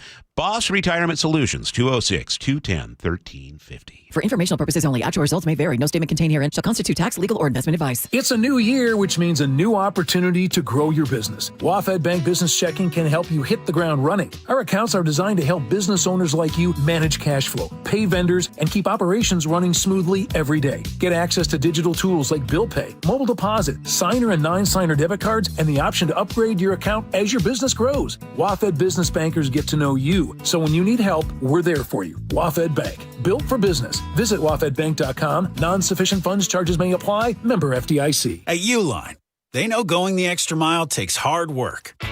For companies pushing to go further, Uline will go the distance with you. 24/7, they answer the phone to get you the shipping and industrial supplies you need.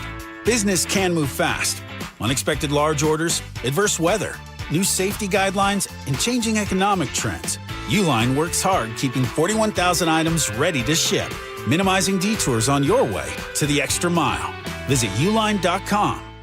Ever wonder how much energy it takes to power your life? Streaming shows, running appliances, even using AI to plan your next trip? A lot, and it's growing fast. So we need more energy, and it has to be clean and reliable. Exactly. That's why Energy Northwest is exploring new ways to keep power flowing sustainably to meet the rising demand. All this new technology is exciting, but we need the energy to keep up. And Energy Northwest is making it happen. Where do I learn more? Energy-Northwest.com. Energy Northwest, powering our clean energy future. I'm their conduit, and I'm glad to do it. Charlie Harger and Manda Factor, Seattle's morning news. Hey, oh, let's go. Now, Choke Points with Chris Solomon. Presented by Carter Subaru. The free pass for your first speeding ticket in a work zone is going bye-bye. The state rules are changing. More cameras are coming, and Sully is here with the details. And if you are not familiar with mobile work zone speed cameras, I'm going to educate you here. The legislature authorized the use of them last year, and when it did, it gave drivers a break. The first violation of you speeding would be free. And that's how it's gone since April of last year when the cameras went live. But the State Patrol's Chris Loftus says that is changing here in a couple months. Right now, it's a zero fine on the first one. The second one you get $248. Starting July 1st, the first one's going to move from 0 to $125. So the grace period is over. And the stats tell you why. More than 54,000 violations have been sent out for speeding in work zones in the first 10 months that they were active. Most are first-timers, but Loftus says not all. We've collected $433,436 so far. So that's that many people who have gotten the second violations, and there's still more in process. So there are a lot of repeat offenders. There are a lot of frequent flyers, literally, in this that we've got to take care of. That's about 1,700 people or more that have gotten 2 tickets or more in this. So the grace period is ending. Now, I can hear you saying, the State Patrol and the legislature are just doing this to make money. That's all it is. Well, the State Patrol says this is about changing behavior. Work zone crashes and deaths continue to go up across the state, and Loftus says they had to do something. We needed to do something that was going to change behavior because the behavior was changing, but it was going in the wrong direction. The only thing that seems to move the needle on this, unfortunately, is maybe to have a crash impact your family, or maybe the state taking a little chunk of your money. We're not in the punish you business. We're not in the fine you business. We're in the slow you down business and save your life business. We're in the save the life of the people working on the side of the roads business. There are 6 active mobile work zone cameras operating in Western Washington now.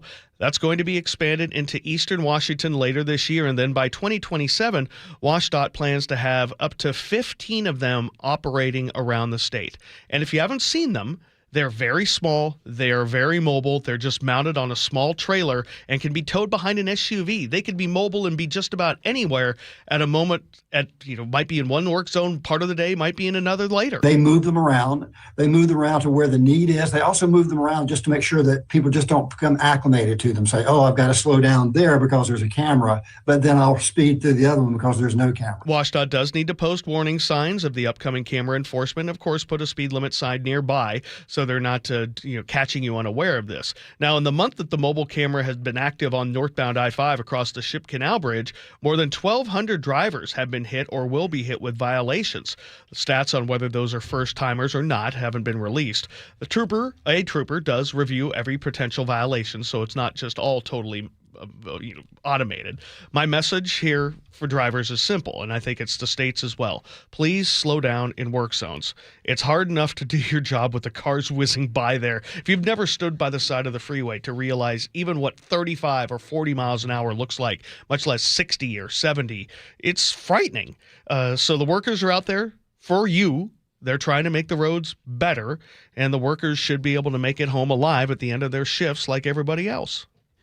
No bad ideas, right? This is a safe space, Charlie. Watch out. Here we go. No, me being a contrarian, what if we were to just set up speed cameras up and down the freeway, and that's how we cover our transportation budget? Well, eventually, you would think people would be smarter, and they would then not speed as much. You go up and down I-5, I-90, people wouldn't be speeding as much. People would eventually be safer, but I could see us making a couple $2 billion a year off of that. Isn't that a driving income tax?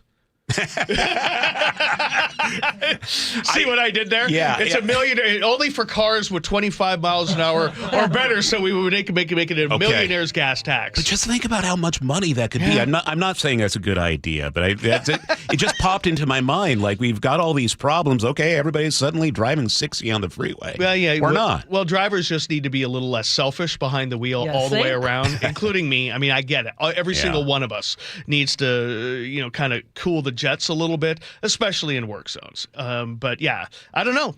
Again, no bad ideas, maybe. It kind of surprised me. So for my son, we have the Life 360 app on there where we can follow where he is, making sure he's obeying all the laws. It's a tracker for your child.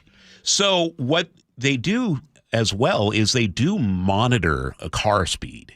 And it surprised me, like, when I'm driving them around, I was going 15 over the speed limit. You don't even realize how often you're infringing on the law. And that's one of the reasons why the road usage charge has not really ever gone anywhere in the legislature, because one of the ways to track your miles would be to put a monitor on that same system in your car. And some of the people worried that eventually you'll just get a ticket for that, that they will be able to read the output on your from that information from your car's computer and then charge you for things like that, even though an officer never saw it.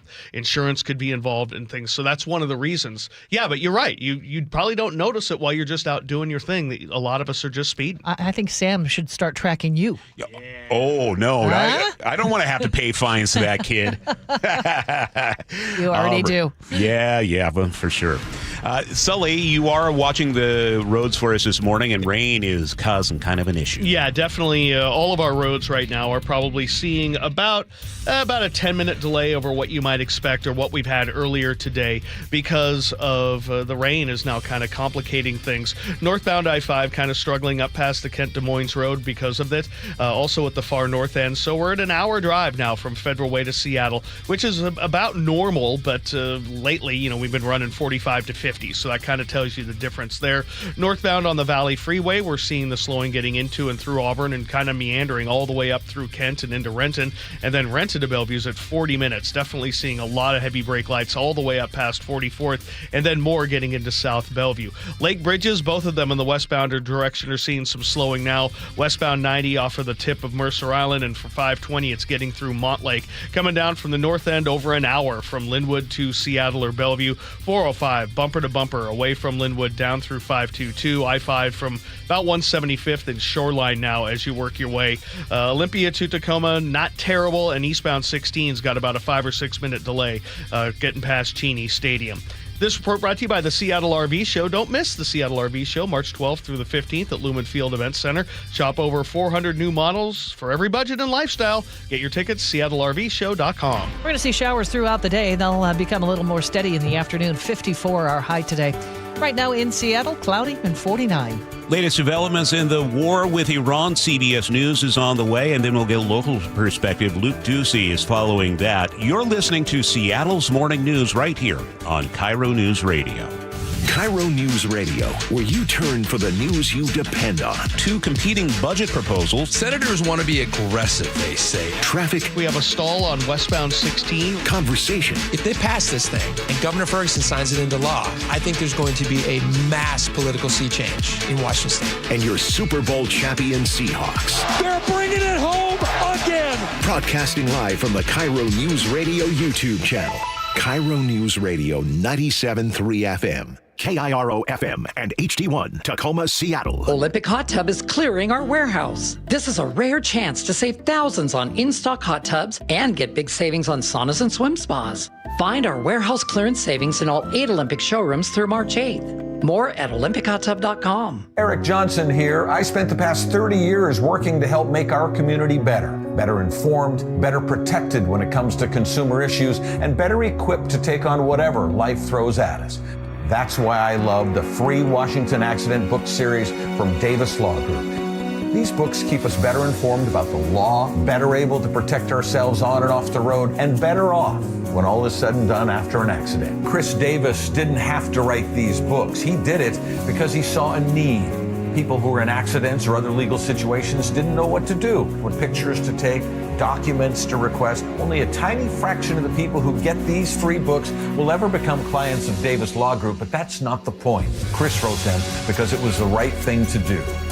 The free Washington Accident book series is a must-have for drivers who want to be prepared for whatever the road might throw at them. Get yours at WashingtonAccidentBooks.com. With Guardian Roofing Gutters and Insulation, maintenance is the key to a long-lasting roof. Need an inspection, repair, restoration, moss removal, or just a cleanup? Call us today. Our first-time customers can save $99. Visit us at guardianroofing.com. High five! Up top! Dave's company just got the 5-year price lock guarantee from Comcast Business. Yeah! It's 5 years of gig speed internet, advanced security, and a great rate that won't change. All from the company with 99.9% network reliability. Heck yeah! He hasn't given this many high fives since Deborah brought in her famous banana bread. Yes! The Comcast Business 5-year price lock guarantee. Powering 5 years of savings, powering possibilities. And it's hurting, but I am not stopping. Woo! For a limited time, now through March 29th, switch to Comcast Business to lock in your rate for 5 years and get a $500 prepaid card on a qualifying gig bundle. Or ask how to get started with 150 megabit internet and Security Edge for $59.99 a month for 12 months with a 2-year agreement.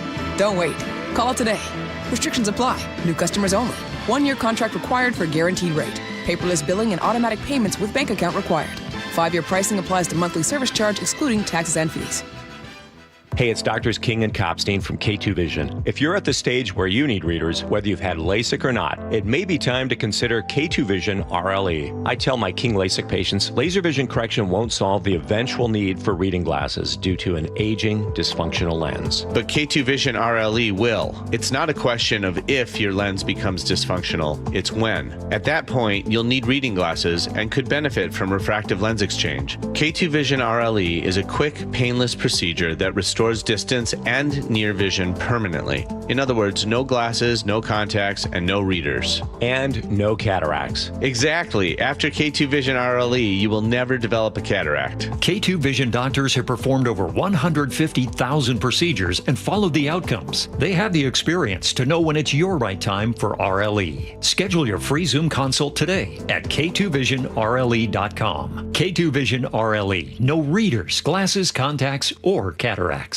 John Curley here. A Lennox heat pump does the work of a furnace and air conditioner. And right now, get Lennox heating and cooling for the price of AC. For heating, cooling, plumbing, or electrical, call the comfort people. Home Comfort Alliance. HomeComfortAlliance.com. Your best source for local news. KIRO Newsradio. KIRO FM and HD1 Tacoma, Seattle. Northwest News. This is CBS News on the Hour, your home for original reporting. I'm Steve Kathan. The U.S. has pounded more targets in Iran, and Tehran has responded with counterattacks, including a drone strike on the closed U.S. embassy in Saudi Arabia.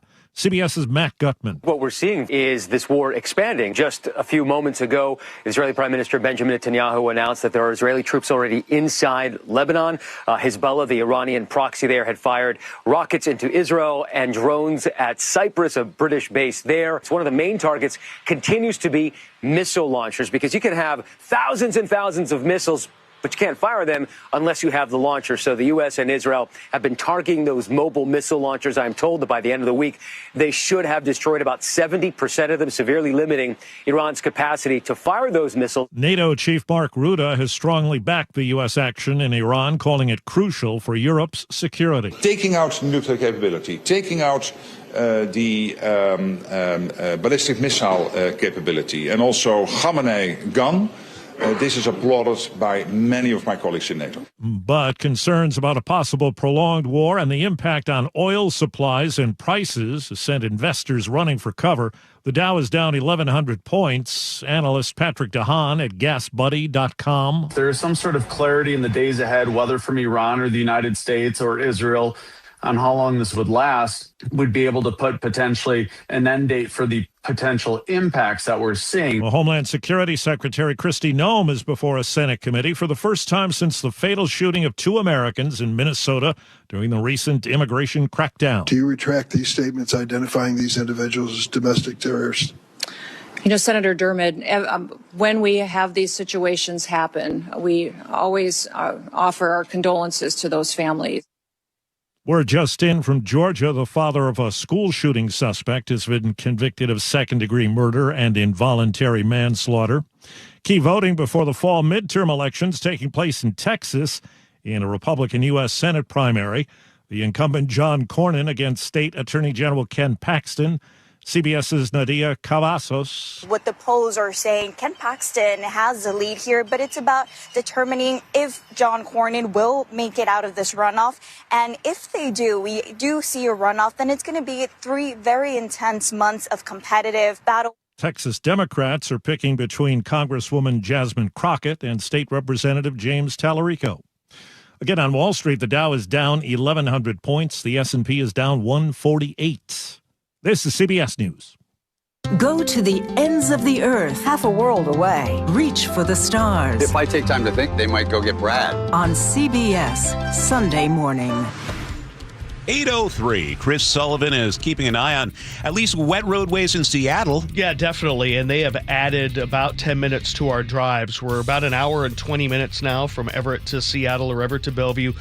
Maybe a little more than that. So with an hour at least from Linwood for 405, it is bumper to bumper from Linwood all the way down through Bothell. We have a little bit more in Totem Lake as well. I-5, you hit the brake lights in the shoreline area right around south of 75th. But boy, it is a slog all the way down across the Ship Canal Bridge. Both westbound lake bridges are losing about 5 or 6 minutes. You're going to need about 25 to 30 to get across in the westbound direction because of the brake lights as you approach I-5. Northbound I-5 still struggling out of Federal Way up through the Kent Des Moines Road. Plan on about an hour from Federal Way to Seattle, so behind schedule over what we've gotten used to by about 10 or 15 minutes.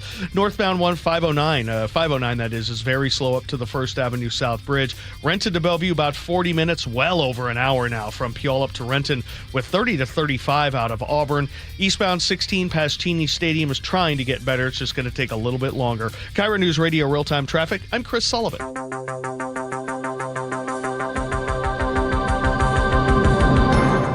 It's 8:04 on the Tuesday, March 3rd, 2026 edition of Seattle's Morning News.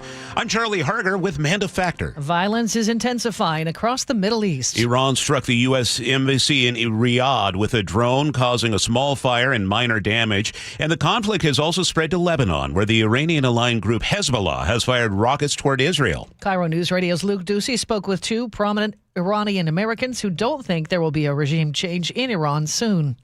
That's right, Manda. In the moments after military strikes began over the weekend, President Trump and Israeli Prime Minister Benjamin Netanyahu called on the people of Iran to take to the streets and topple the Islamic Republic. I recently talked with UW professor of Persian Studies, Dr. Arya Fani, who tells me many Iranians in Iran, inside the borders, are not that hopeful because they've seen this idea of regime change play out before. Iraq, Afghanistan, Libya, and in Iran for the last 50 years. It's just Groundhog Day in America. That's what it feels like. Every day, a new war, brand new excuses, and this time will be different. And State Representative Daria Farivar, whose father escaped the revolution in Iran years ago, tells me the same thing. I want to stay as positive as I can, but history has told us that this will not end well. The lessons they've seen, just because you kill leadership, in this case the Ayatollah, they tell me that doesn't mean you kill what made them powerful. That man was the personification of evil, truly. And I appreciate why they see hope in that. And I also know deep down that to take out a leader does not mean that you take out the entire leadership structure and the regime structure. And finally, Dr. Fani explained it to me in a different way. Let's just say if a foreign country were to bomb U.S. Capitol, Congress, is that the end of the U.S. government? I mean, this is like a fantastical pie-in-the-sky type logic. He also tells me most Iranians would like nothing more than to be free from the Islamic Republic, but also free from the United States and other countries. If you think about it, they have held Iran under economic sanctions for close to 5 decades now. The Iranian people, Dr. Fani says, would like to be free of all of that. Coming up at 8:30, one thing we have not talked about, and that is the mounting bill for the cost of this war so far and who will end up paying that bill. We'll dive into that coming up. Luke, thank you. An impressive display of U.S. military might, now a reminder of the growing conflict in the Middle East. Kelly Maskell was one of the many who stopped to watch Navy Growler jets do touch and goes on Whidbey Island. This happened yesterday. When you wake up to the news that we're at war unofficially, because it's not congressionally approved, it's disturbing. So I have a whole lot of other concerns regarding that. And this, why they're out here. You know why they're practicing and doing what they're doing. Planes are used in combat support missions and used to jam communications. The attacks in the Middle East could have an impact on a World Cup match right here in Seattle. Iran is supposed to play Egypt in June at Lumen Field. KIRO 7 TV's Monique Ming-Lavin says the match may be in doubt now. The state-backed Iranian Soccer Federation could refuse to send one of its best teams in years here, or the U.S. government could actually block the team. Now, if Iran does not play, FIFA would replace them. FIFA could call up Iraq after they advanced in a playoff tie back in November, or pick a different team altogether. We have reached out to both FIFA and Seattle's local organizing committee for comment.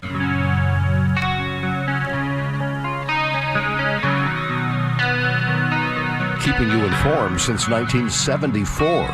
This is the city's longest-running radio news show. Seattle's Morning News on KIRO News Radio.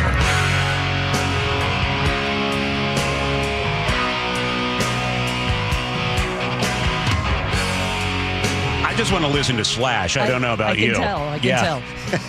This is Seattle's Morning News Tuesday morning. Thanks for being here. Charlie Harger and Manda Factor hosting the show, and Sully keeping an eye on traffic. Yep, producer David Burbank is in the studio with us, and Nick Kreischer running the board and playing the music. And out in the newsroom, Jillian Raftery is keeping an eye on all the stuff coming through the wires. It's a busy hour in front of us. We have our legislative update in just a few minutes. Jake Goldstein-Street from the Washington State Standard will join us as we're in the final stretch of the short session in Olympia. Are we going to make it past the finish line? We'll talk to Jake coming up. Also coming up, G. Scott will stop by to weigh in on the fact that baby boomers are finding themselves falling into debt, having to come out of retirement just to pay the bills. It's 8:09. Seattle police are looking for a suspect who shot a legally blind man 2 times in the Chinatown International District. Happened near 5th Avenue South and South Weller Street yesterday morning. Here's SPD Detective Eric Munoz. As far as we can tell, this was a completely random attack that targeted a legally blind man. Anyone with information should contact the SPD Violent Crimes Tip Line. That number is 206-233-5000. A man facing first-degree murder charges is out of jail, and the victim's family is outraged. King 5 reports a Mason County judge reduced bail for 45-year-old Sean Harris of Bremerton. He's accused of killing 27-year-old Mallory Barber. Harris had been held without bail since January, and prosecutors wanted to keep it that way. They eventually relented to $2.5 million, but the judge then set it at just $250,000. With a bail bondsman, Harris only had to pay $25,000 to walk out the next day. Barber's mother says she is shocked and angry. Harris is now living with his mother in Port Townsend and being monitored by GPS. Our neighbors to the north are making a move Washington State has been waiting years to do. British Columbia announced it's adopting permanent daylight saving time starting this Sunday. After a clock spring forward March 8th, BC will stop changing them altogether. Washington passed legislation to do the same thing back in 2019, but this has been in limbo ever since. Problem is federal law. Congress has to approve any permanent time change in the U.S., and so far it hasn't acted. So starting next fall, when we fall back an hour, BC won't, meaning there will be a 1 hour time difference at the border November through March. The U.S. women's hockey captain and Seattle Torrance star says she played through an injured knee during her gold medal run in Milan. Hillary Knight tells CBS Mornings she tore her MCL but pushed through. I'm not walking around the best, and I'm missing a few games for the Seattle Torrent now, but to be able to play through injury was definitely a mental sort of gymnastic challenge for myself and also physical. The 36-year-old Knight tied the gold medal game against Canada with just over 2 minutes left. She says it was her final Olympics appearance. Number 22 has been officially retired from the University of Washington basketball program. It's the Jersey star forward Detlef Schrempf wore when he went to play for the Sonics. Lots of memorable moments. I'm not sure I can tell them all, but I think everyone keeps talking about a UCLA game, 3 overtimes. Place was packed. We beat UCLA, a ranked team at the time, I think my junior year, and that kind of catapulted us into, hey, wait a minute, Washington is pretty good. And, we became the kind of the threat out west. In Schrempf's junior and senior season as a starter for the Husky, he led the team in scoring, rebounds, and assists. And I'm not sure if you saw that ceremony, but Gary Payton and Sean Kemp were on hand. It was very cool. Yeah. It's 8:12. Let's talk about the weather. Things are certainly looking much different for today. And we're going to check in with... Oh, no, we're not. Yes, we are. No, we're not. We don't have Nick. I know what the weather is. Manda, fear not. I can tell you the forecast. So can I. It's raining. Yeah. So occasional showers today. Tomorrow, just more rain. More rain the rest of the week with highs in the low 50s. Is it only Tuesday? For some reason, I'm tired. Got bad news for you, Amanda. A little bit loopy. Okay. Are you done? Well, you want me to say the temperature? Sure. It's 48 in Seattle. It's 8:12. I do know that much, and that's time for traffic. We do that every 10 minutes for you. Sully, save us. I wish I could. Our travel times are not pretty. Even out of the north end, we're now running around 15 to 20 minutes behind schedule. We have an hour and 10 to an hour and 15-minute trip just from Linwood down to Seattle or Bellevue. For 405, it starts right there at I-5 in Linwood. For I-5, it starts right around 195th now, just south of the Edmonds exit in the Nile Golf Course. It is, you can kind of blame the rain on this. Hour and a half to an hour and 35 now from Everett to Seattle or Everett to Bellevue. Southbound 99 now jammed up from before Green Lake all the way down into South Lake Union. Northbound I-5 trying to get better. It's now more off and on than super heavy, but there are pockets of that through Federal Way and at the north end. So still an hour from Federal Way to Seattle plus 15. Valley Freeway, Puyallup to Renton, an hour as well with 35 of those minutes from Auburn. Really heavy from before 180th on up to the 405 merge, and then 40 minutes from Renton to Bellevue. Both lake bridges are seeing the brake lights like we haven't seen in a little bit. Give yourself about a half an hour to get across the lake in the westbound direction. That's probably a little bit more time than you need, but that will help pad your schedule. Olympia to Tacoma is not bad. This report brought to you by Lake Washington Windows and Doors. Find your pot of gold at Lake Washington Windows and Doors. Save up to 20%, plus enjoy 12 months, same as cash financing. Visit LakeWashingtonWindows.com. Reliable, refreshing, and ready every morning. Seattle's Morning News. 8:14 now, just over a week away from the end of this short legislative session. Yesterday, another cutoff day for potential laws. Those that are still alive have just 9 days to get over the finish line. Let's check in with one of our legislative specialists once again. Jake Goldstein-Street covers the legislature for the Washington State Standard, and he joins us every Tuesday throughout the session. Morning, Jake. Maybe we can start with some of the higher profile bills that were dead yesterday. What are some that you noted in your article? Sure. Thanks for having me. I think the first that I would note that might be the most notable is a bill around regulating data centers. Would have done a lot of different things to try to make them accountable for their use of electricity and their impact on the grid. That died really at the 11th hour yesterday after some lobbying pretty intensely from Microsoft and Amazon and other tech companies. So that's a win for them. Otherwise, you have bills around, penalizing drivers who drive past emergency barricades in such as our flooding last year. And then we had another cutoff last week where you had a number of bills die around reforming the state's liability system around, how the state pays for cases that, go to court and that sort of thing. So numerous bills dying. And then even those that survived, a lot of the high profile measures that we've talked about through the weeks on here, still have a ways to go. And then, like you said, session ends next Thursday. So there's still a lot of work to be done. Were you surprised by any of those that died? Not necessarily. I mean, I think specifically on the data center bill in the last few days, the Seattle Times reported about the lobbying effort. And so that was one that we were really keeping an eye on. And so when it passed through without action, it was set to be taken up by a Senate committee to keep it alive, and they passed right over it. And so when that happened, we weren't necessarily surprised. We were keeping real close eye on it. Jake, the one I've been following, the topic at least, is child endangerment, being exposed to fentanyl. SB 5071 died yesterday, so that won't be moving forward. Are any of the child welfare-related bills still alive, or have they gone by the wayside? Nothing high profile on child welfare, I would say, is still alive. You mentioned that bill from Senator Braun passed through the Senate, with bipartisan support, has for 2 years in a row now, just runs into a big roadblock in the House, doesn't make any progress. A number of bills backed by Democrats dealing with, as you've talked about before, the Keeping Families Together Act died earlier in the session. This will be an issue that's handled in the budget.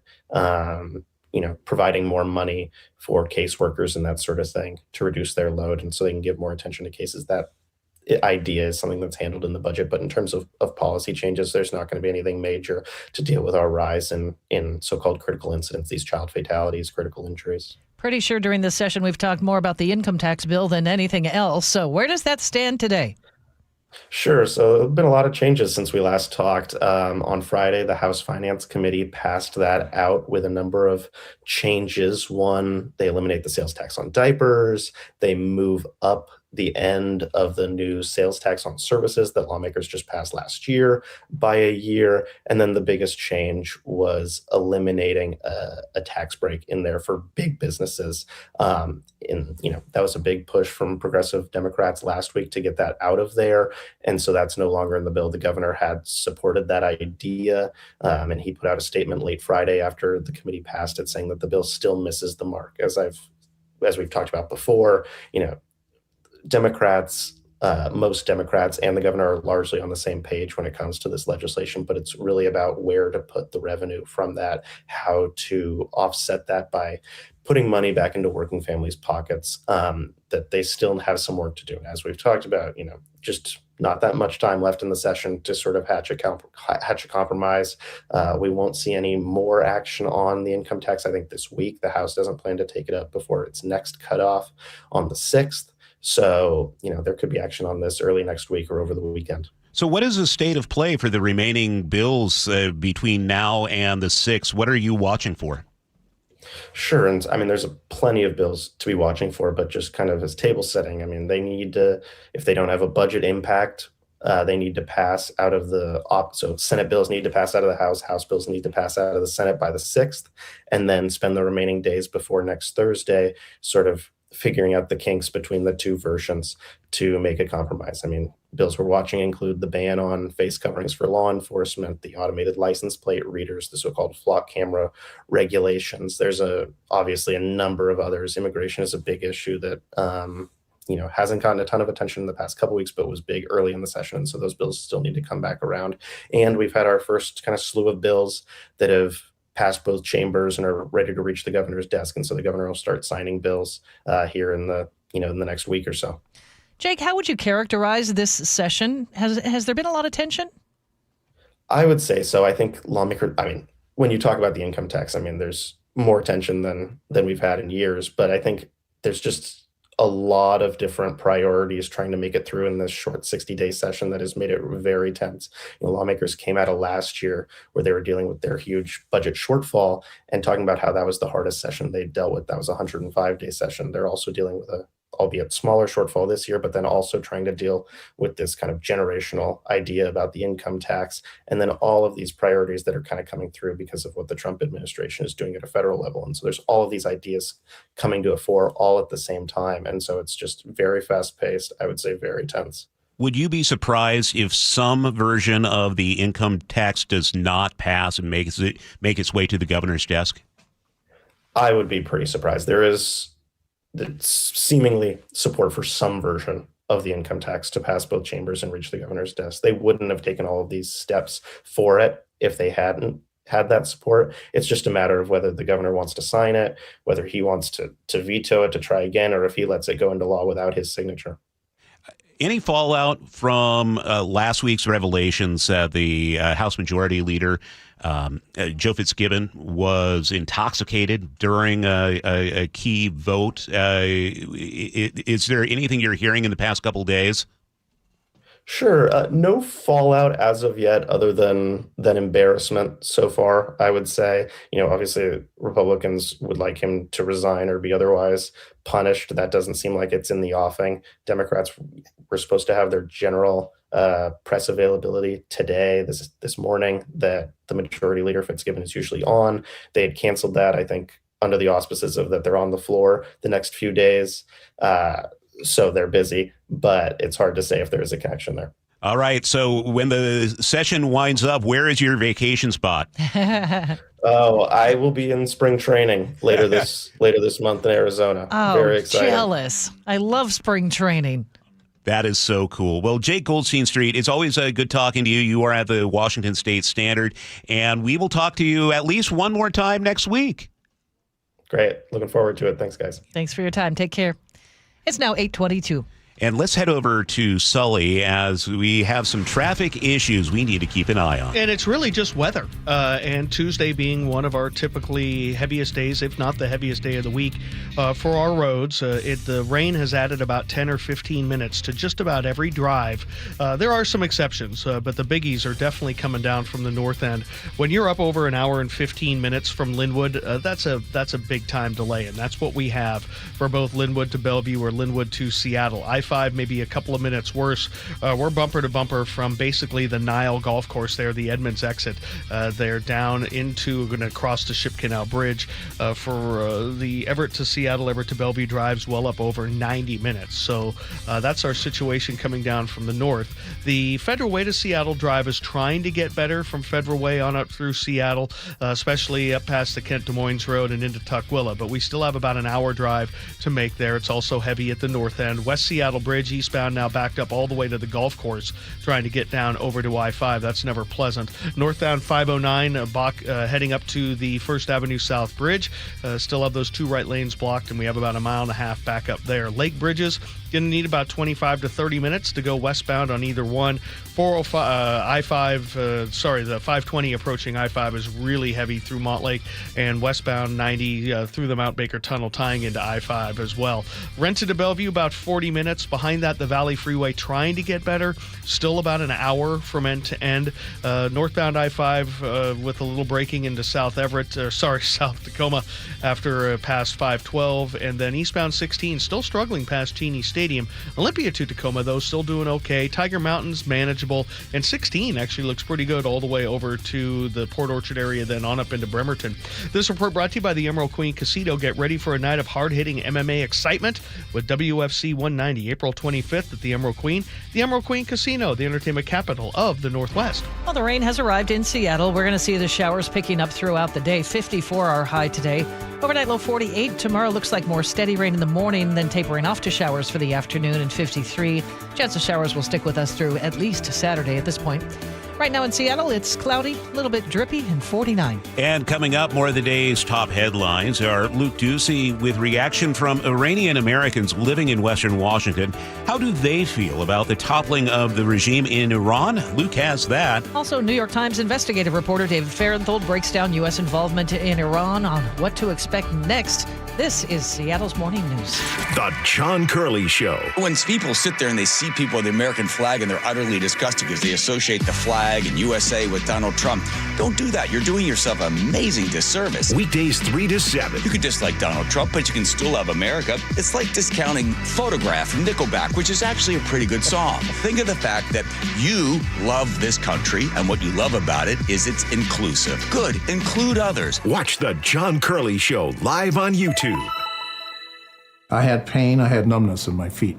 That pain and that numbness just got worse and worse and worse as time went on. This is Greg describing life with neuropathy. I went to 5 podiatrists, tried different treatments, tried different orthotics, tried different shoes, had cortisone shots in the tops and the bottoms of my feet. Saw a neurologist. All my medical doctors said, can't help you. Live with the pain. You're not going to be able to sleep. This is your life.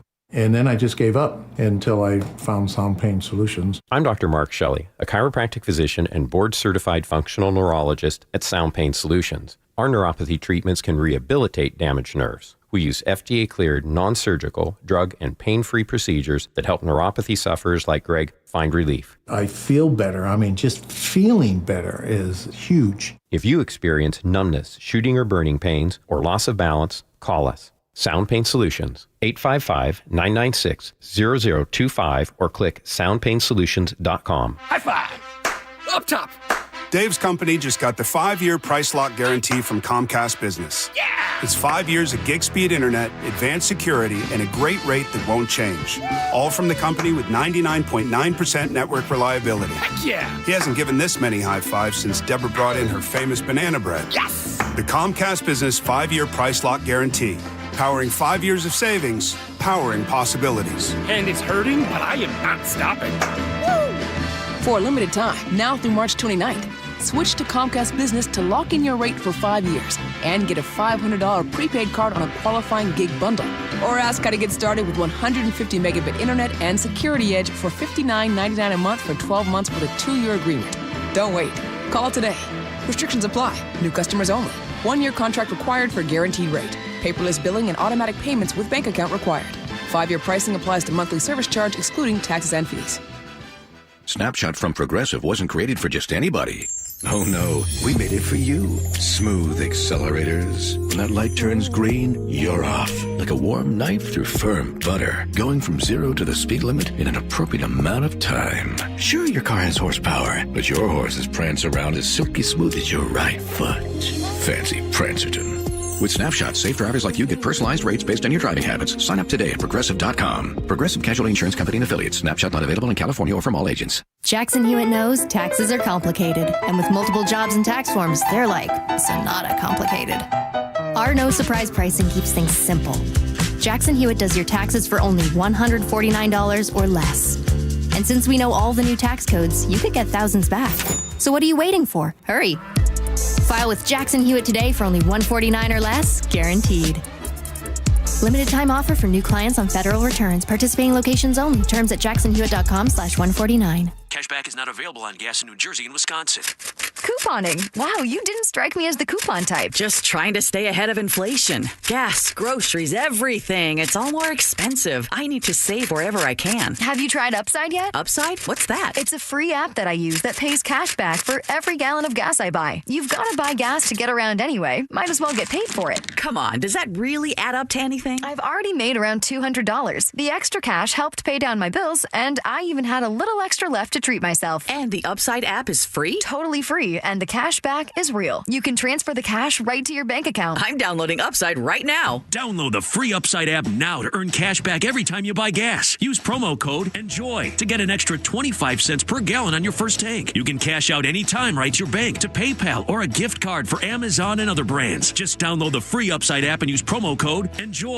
for a 25 cents per gallon bonus on your first tank. That's code ENJOY for a 25 cents per gallon bonus. Endless hours of research, seeking referrals, dozens of calls. Hiring the right attorney can be a challenging process during an already difficult time. J.P. Pendergast with Pendergast Law explains. In Washington State, Tom, there are thousands of attorneys to choose from. Referrals and online research can be helpful, but discovering the right attorney requires a conversation. It can be hard to identify integrity and authenticity without that interaction. So, what do you recommend? We encourage anyone looking for personal injury representation to call for a free consultation with our team before making a decision simply based on referrals or online research. Accident victims need an attorney that listens, demonstrates honesty, and is genuinely understanding of their unique circumstances. The care, attention, and preparation that our firm provides throughout the case mirrors the effort involved when taking on the insurance companies. Save time and avoid mistakes after an injury. Contact the caring and compassionate team at Pendergast Law. If you or a loved one has been injured in a car accident, call Pendergast Law. we can help. Fresh food comes from local farms. Check the package. For the best for your family, choose locally fresh Wilcox Family Farms eggs. And for eggs with 3 times the omega-3, choose Wilcox Omega-3 eggs. Wilcox Family Farms, locally fresh since 1909. An organized home is a happy home and a happy homeowner. John Curley here. Closets by Design made me and my home happy. Experience the quality and backing of a national brand with friendly local Seattle service. From booking the appointment to a free in-home consult to installation day, Closets by Design will leave you wowed and clutter-free. Right now, get up to 40% off plus an additional 15% off and 18 months financing and free installation. Visit closetsbydesign.com or call 1-800-BY-DESIGN to schedule today. Now, the latest from KIRO Newsradio and MyNorthwest.com. Live from East Lake Avenue. You're listening to Charlie Harger and Manda Factor, Seattle's morning news. Good morning. It's 8:31. Violence is intensifying across the Middle East. Iran struck the U.S. Embassy in Riyadh with a drone, causing a small fire, minor damage. And the conflict has also spread to Lebanon, where the Iranian-aligned group Hezbollah has fired rockets toward Israel. KIRO News Radio's Luke Ducey is here with a breakdown of the costs of military action so far. Yeah, no grand total yet, but we do have a glimpse into what it could be. For instance, according to several military analysts, the cost of keeping a carrier strike group in the Persian Gulf costs about $6.5 million every day. There are 2 carrier strikes groups right now in the Persian Gulf. That's $13 million a day. In the past month, keeping forces on station in the Southern Gulf has already cost the U.S. military around $200 million, and the average cost of a cruise missile is about $1 million each. There have been dozens and dozens fired already, and thousands of sorties over Iran as well. That is jet fuel and other munitions costs. State Representative Daria Farvar, reminds us about the costs of war. It cannot be overemphasized that war is extremely expensive and our taxpayers are going to suffer and are going to fund it when we're at a time of massive lack of affordability in our communities. Meanwhile, UW professor of Persian Studies Dr. Arya Fani tells me this is not a popular war among Americans. The American public, for one, is completely against this war. The American public is overwhelmingly against it. According to a new poll by Reuters Ipsos conducted over the weekend, only 27% of Americans approved of the Israeli-U.S. bombing of Iran, while 43% disapproved.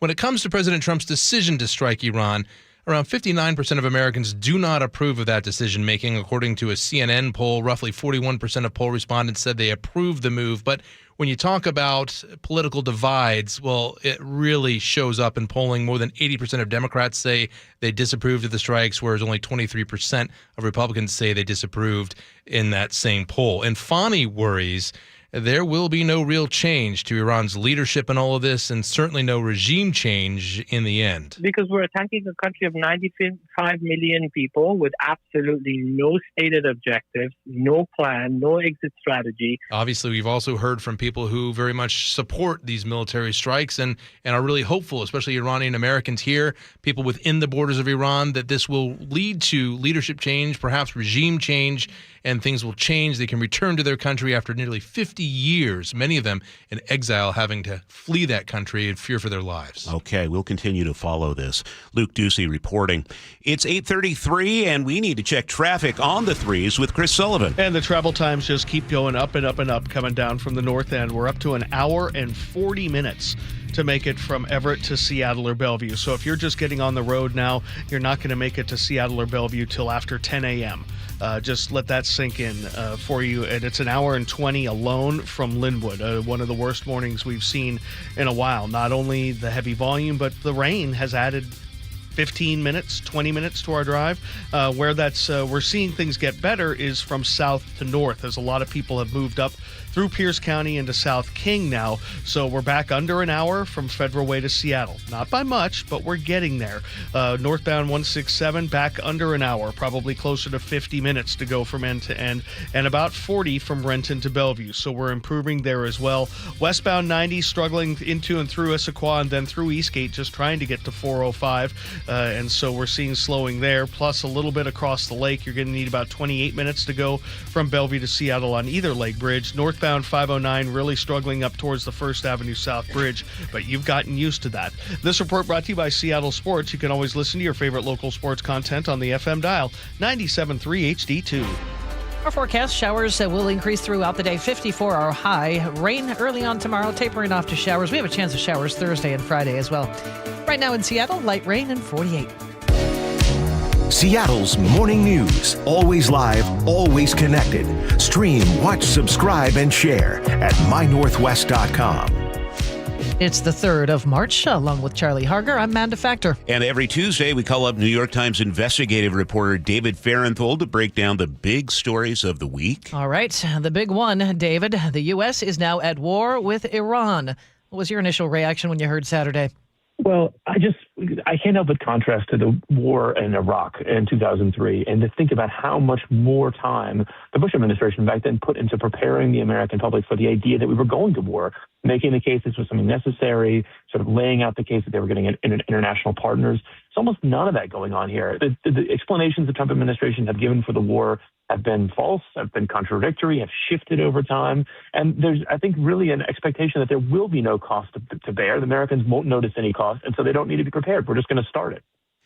It seems to me we haven't really gotten the Oval Office address that a president would normally do. There was a brief mention yesterday at the Medal of Honor ceremony, and over the weekend some stuff released on Truth Social, but not a really big address from the president. Is that a misstep?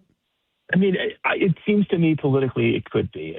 There's a weird contradiction here that I think is going to get more glaring the longer this goes on and the greater the costs are for Americans over in that area or here. And the contradiction is that on the one hand, Pete Hegseth yesterday called this a war. You know, we were talking about a serious matter, a war that could go on for weeks. President Trump talked about the need to put boots on the ground, things like that. But you're right. At the same time as they are talking about such a serious commitment, a serious, violent situation, there's also a sense that we're just going to go on with business as usual. President Trump was mostly talking about the ballroom yesterday and awarding medals of honor to other people. So there's not a sense that they need to stop, focus, make a case to the American public, and sort of prepare them for some longer period of sacrifice. It's like, the expectation, the unspoken expectation is this will be over soon. First, it was 3 or 4 weeks, but then the president said the U.S. has enough weapons to fight in a forever war with Iran. What do you make of that? Well, it's not true. One of the big warnings that his own people had given him before this conflict started was actually that the U.S. is relatively short on munitions, bombs, missiles. That sounds you need to fight this war, both because we've been giving them to Israel for its conflict since October 2023, also because we've been giving them to Ukraine to fight the Russians since 2022. These things take time to make. There's a finite supply of them. So we don't have the missiles and weapons for a forever war. And a forever war in this context, a forever air war doesn't make a lot of sense. If you care about changing the Iranian regime, you'd have to send people in on the ground. Trump said he's willing to do that, but I don't think the public is ready for that. I also need to note that two things can be true at the same time. The Ayatollah and the regime was a horrible, horrible person and government. What are you hearing from lawmakers on that line? I mean, that is a bipartisan reaction, obviously. The Ayatollah who died was someone who sponsored terrorism against Israel, helped take over other states from Syria to Lebanon to all kinds of different places, spread chaos and violence and death all over the Mideast, and, called for the death of America, called for attacks on Americans. He was somebody who spread suffering and hate all over the world. So, right. But no one's arguing he's a good person or he was somebody that deserved to, stay in charge of Iran. The question is, going back to the Iraq example, going back to Libya in 2011, okay, you got rid of the one bad guy. Who's next? What's your plan for replacing him with somebody who's better? And I don't really think I hear any plan from people in the Trump administration about how to install a better, more friendly government in Iran. David, Congress is pushing to vote on the conflict. What would that look like? Isn't it a little late? Right. Well, there's something called the War Powers Act that gives Congress the ability to take back control of a undeclared conflict like this. Remember, the Constitution says Congress can declare war. So the idea would be they pass some sort of War Powers Act resolution to say, President Trump, you have to stop hostilities wherever you're carrying them out unless we give approval. I don't see that happening right now. I could see it happening down the road if there's enough unhappiness among the public and among Republicans. But at this point, I just don't see it. The Republicans in Congress stepping up to stop Trump while he's in the middle of something like this. What's your sense of how this all shakes out? It is so hard to predict. I mean, I do think that I think the chances of a revolution in Iran that puts somebody else, somebody friendlier to America, in charge, right now are low. There's really no organized, there's no leader, there's no organized resistance. There's no guys with guns who are on our side. I mean, all the power is still held by the remnants of the old regime. So my guess is that this ends at some point with people who were, in the old regime still in charge, maybe making some sort of concessions about their nuclear program, which probably will be destroyed, or something else. But, does this mean freedom for the Iranian people? Unfortunately, I think no. I think the best outcome would likely be that Iran is so weak that it can't project power into places like Lebanon or into Israel. So there's more freedom and self-determination in other parts of the Middle East. That's New York Times investigative reporter David Farenthold. Sully is next with traffic. Guys, did you know your testosterone affects everything in your system, including how you feel and perform every day? Right now, Revive Men's Health Seattle will check your testosterone for free. Knowing your T levels is the first step in understanding if you have low T. Your testosterone level impacts your energy, libido, sleep, weight, hair loss, mood, and even ED. Maintaining an appropriate T level can change your whole life. Most men start to see changes in their hormone levels in their 30s. Experience and results matter. So what are you waiting for? Get your T levels checked today by local, experienced, and trusted men's health experts. They've helped thousands of men since 2011. They're so confident they can help you, they even guarantee it. Call Revive today and schedule your free testosterone test, free exam, and free consultation. Call Revive Men's Health at 206-529-1111. That's 206-529-1111. Or visit ReviveMen'sHealth.com. Right now, get a free furnace with the purchase of a premium heat pump and air cleaning package at CM Heating. Start today with an always free estimate. There's no beating CM Heating for heating, cooling, plumbing, or electrical. Go to cmheating.com.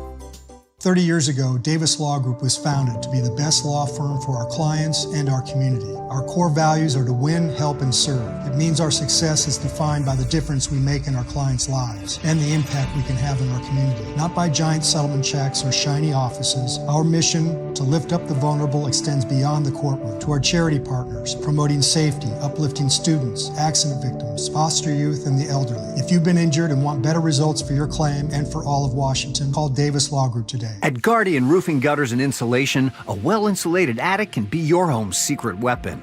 Upgrading attic insulation is a cost-effective way to make your home more energy efficient. It also helps keep your home warm in the winter and cool in the summer. Better insulation equals better air quality, less moisture, and no mold, improving the air quality you and your family breathe.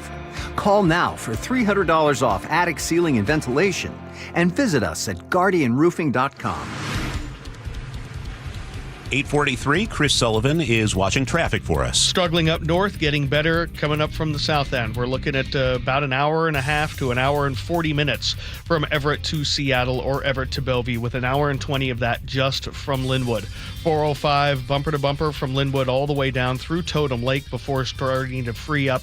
For I-5, it's right there at about 195th, right before the bus barn, heading down all the way across the Ship Canal Bridge. 99 southbound also really caught up in this as well today. Just not a good drive. The Federal Way to Seattle drive, though, is still about 52 minutes, 55 minutes, depending on how you hit it around the West Seattle Bridge, but it is definitely thinning out in Federal Way. Same could be said for I-5 and 16 in and around the Tacoma area. We did have a crash heading down the South Hill on eastbound 512, about two-thirds of the way down the hill. They've moved it over to the right shoulder, so we should be getting better there. Valley Freeway stopped up over 50 minutes, but most of that braking right in Auburn and then at the far north end, and then Renton to Bellevue's back under 40 minutes. Across the lake, you need about 25 to 30 minutes to go from Bellevue to Seattle, probably closer to 25. This report brought to you by Home Comfort Alliance. Last year was one of the hottest on record. Get efficient heating and cooling with a Home Comfort Alliance heat pump for the price of an AC. Don't wait. Visit homecomfortalliance.com. And our forecast, we're going to see showers throughout the day. 54 the high today. Rain tomorrow morning, tapering off to showers by afternoon, and 53. It looks like we're going to see showers each day for the rest of the week. Not too bad, but we'll definitely see showers. Right now in Seattle, it's raining, and 48. Coming up, G. Scott stops by to talk about why boomers are in more debt than ever before. This is Seattle's Morning News. It's game day.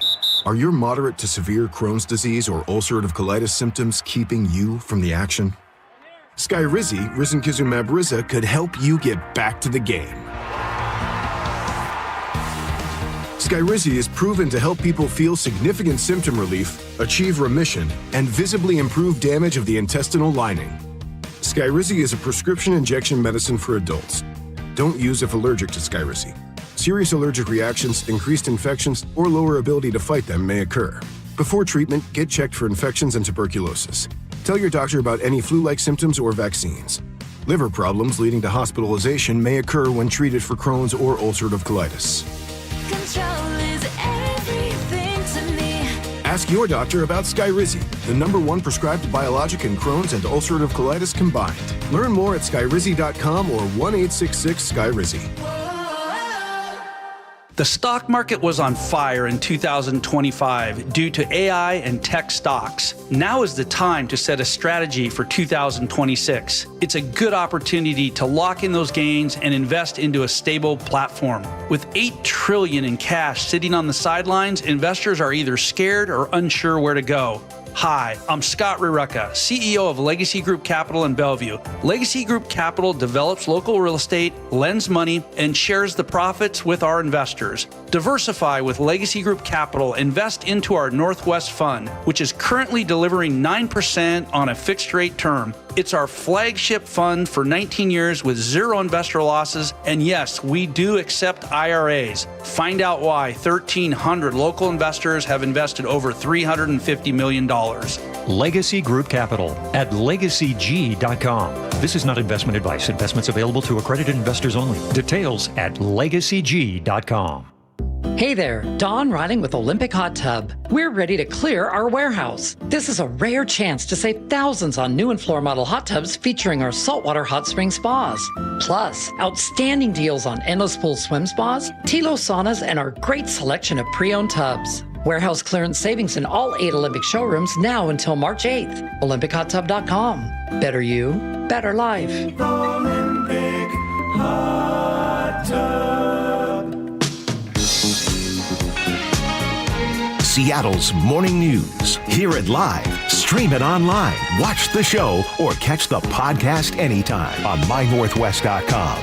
Amanda, we've been alerted that G is going to cook for us this morning. Yes, let's G. So let's talk from the G and Ursula show and the Reset podcast available on mynorthwest.com. G, Scott, good morning. Hey, good morning.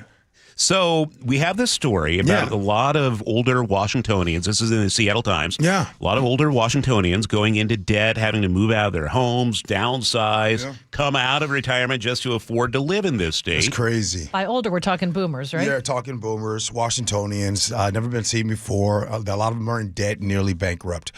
You want to know what's wrong? Is people spend money that they don't have. They buy avocado toast. They buy iPhones. They pay for nights out. They buy donuts at the grocery store. They pay for subscriptions that they don't need. And then they act shocked when they can't afford things. Then they act shocked when they don't have the money. Now, let me stop right there. If that sounded cruel, if that sounded awful, it was. And that's not actually how I feel. My heart goes out to people that are having a hard time. You see, what I just did is I showed you what folks that campaign and go through politics or use their platform for hate. There are people that seriously will take someone's hard time and pounce on it. And that's, you should have picked a different career. You should have did that. No. When people are struggling in our society, why do we always go with, what'd you do wrong?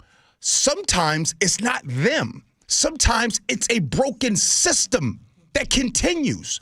So I'm glad that I don't have the awful broken heart to be so nasty when someone's hurting and down. You know, like when the conversation was going around about SNAP benefits, right? And people automatically go to, they're just committing fraud and they're doing all this and I got this story. How about there's really people in America that can use those things? So back to this story about what's happening here at home in Washington. In this story, there is a 64-year-old that lost their job before turning 65, and they're having a very hard time. What processes do we have in America to protect our men and women that have been working 30, 40 years out here doing the best that they can, and we seem like sometimes we turn our back. There's no way that someone should be still struggling and in debt in those situations. So sure, are there personal things and accountability that we have to account for? Yes. But at the same time, I do want to acknowledge we do sometimes have a broken system. So what's your fix? Universal basic income, but we don't want to go into that. We don't want to. We don't go. Here's my look. Let's just say it's not universal basic income. Here's my fix. I am tired of people dehumanizing folks for political gain. I am tired of this whole saying. I've been in this media space now almost 12 years, 6 years on this side, and I'm sick of it. I'm sick of the pretend people that they think, oh, we care. No, you don't. Because you're caring so much. At one point, for an example, people say that they care about women's sports. Do you? Do you care about women's sports? Because when we are, by the way, I don't think boys should play in women's sports too. Yeah, I said it. But I don't use that position to demonize the trans community. So when you care about women's sports and the president says misogynistic things with hockey, right? In that situation, you remain silent on that. So here's my fix, Charlie, and it applies to all things. Can we stop dehumanizing people for political gain? Can we stop picking and choosing when we want to be caring and show humanity towards people? This story about the Washingtonians and the boomers struggling, it hurts my heart. It hurts my heart because I know that when people are struggling, the last thing they need to have is somebody pounce on them and tell them what they did wrong and what they didn't do. How do I know? Because people used to do that stuff to me, right? Oh, well, G's that way because, he shouldn't have been doing that, and he spent money on this, and he spent money on those things. Careful, ain't no fun when the rabbit got the gun, because if I sit here and I say, oh, my goodness, your house burned down, look at my house, and one day I leave the stove on, and my house burns down, then all of a sudden I understand what empathy is, and I say to you, hey, can you come and help me and be roommates with me because my house burned down. Don't wait until your house burns down. Have empathy even when you're living in a big house. I don't know. Went on a tangent right there. Sounds like what you're saying, though, is it's fine to talk about policy, but not make it personal. I'm great with policy. We can agree and disagree on policy. We can do that all the time. You can agree and disagree on taxes here or taxes there, or in Sully's situation, you can agree about roads and spending, and that's normal stuff. That's cool. But dehumanizing folks and knocking someone down, no, I ain't cool with that. So I don't know if I have a fix. But thank you guys for allowing me to come on here and be the Tasmanian devil today. I don't think anyone can disagree with you. Just be kind. Can't we all get along? I think Manda's going to be terrified, though, to kick you out of the studio. Yeah. I'm going to get out. Somebody texted in and says, oh, good morning. You may be excused. Oh, see you later. Wait. Okay, see you later. Go be kind. Thanks, G. 8:53 now. Let's check in with Chris Sullivan at the traffic desk. And we are struggling out of the north end. Still hour and a half to hour and 40-minute trips from Everett to Seattle or Bellevue. Still away from Linwood, it is not going to be pretty. And then on 405 and for I-5, it's from about 175th on down. So we have some pretty heavy issues to deal with coming down from the north end. Looking at northbound I-5 from Federal Way up into the Seattle area, we are looking at some brake lights here and there. Overall, we've got about an hour drive, maybe 52 minutes now from Federal Way to Seattle. Valley Freeway about 45 to 50 minutes now. Renton to Bellevue is running close to a half an hour. Lake Bridges still have some slowing to deal with. This report brought to you by the Emerald Queen Casino. Get ready for a fight night of hard-hitting MMA excitement. WFC 190, April 25th at the Emerald Queen, the entertainment capital of the Northwest. KIRO Newsradio, breaking news. And we need to head over to our news director, Frank Lindsay, a developing situation in the South End. Yeah, this is in Pacific, Charlie. We're getting reports on our text line of multiple people possibly shot. What we know from Pacific Police is that there is police activity in the area of 5th and Milwaukee. They just posted this on social media, telling people to avoid that area. Again, 5th and Milwaukee in Pacific. Possible shooting. We don't know how many people have been hit or how severe this is, but we do have KIRO News Radio's James James Lynch, headed that way. We'll bring you the latest as we get it here at KIRO News Radio. Okay. And if you know the area, that there's a 7-Eleven nearby there, so certainly want to be avoiding that. All right, our forecast here to see showers throughout the day. A high today of 54. Rain when you wake up tomorrow morning, tapering off to showers throughout the afternoon. Right now in Seattle, we do have rain and 48. CBS News is on the way with the latest on the conflict in Iran. We will have them and then more of the day's top local stories. Then the G and Ursula Show. KIRO News Radio, the first place you turn for the news you trust. Seattle's new mayor is laying out a big vision. She offered few specifics. Engaging conversation. Has anybody noticed their electric bill? It's diabolical, Ursula. And your Super Bowl champion Seahawks. They are bringing the Lombardi back to the Northwest. Streaming everywhere on the KIRO News Radio app. Always here, always with you. KIRO News Radio, 97.3 FM. KIRO FM and HD1, Tacoma, Seattle. A lot of businesses are looking ahead for guidance and the right partners in the new year, and the right bank can make a difference, right, Brad? That's right, Dave. And WaFd Bank can help with business checking, express loans, lines of credit, business credit cards, and so much more. WaFd Bank is also an SBA preferred lender, so you can grow with confidence. What about when you need help with something? In this digital age, does WaFd have an actual person available? Absolutely. Our friendly and knowledgeable local business bankers are ready and waiting to help you with whatever your business might need. From day one, our bankers get to know you and your business to build a strong foundation for future success. This especially helps when it's time to apply for loans and to spot gaps in your business operations, so we can recommend the service that would be most helpful. And to learn more, visit wafedbank.com or visit your local branch. Discover why they were awarded Best Bank multiple years in a row by numerous financial publications. WaFd Bank, built for business. Member FDIC, equal housing lender. Loan subject to credit approval. Non-sufficient funds charges may apply. You're losing your hair and you simply need a solution that works. You want the best. Modern technology, top-rated physicians, something that's guaranteed to work.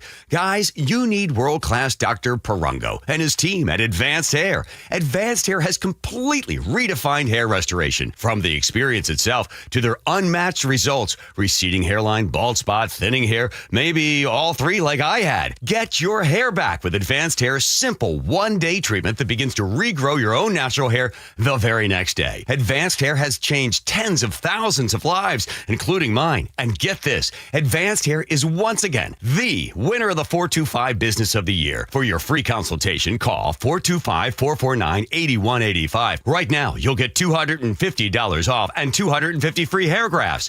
Refine your hairline with the team that redefined hair restoration. That's 425-449-8185. Or for the before and afters, visit advancedhair.com. Download the KIRO News Radio app, where you can watch us live or stream us live anywhere, anytime. How would this initiative, whatever this initiative is, how would he fund it? Stay connected everywhere. Download the KIRO News Radio app.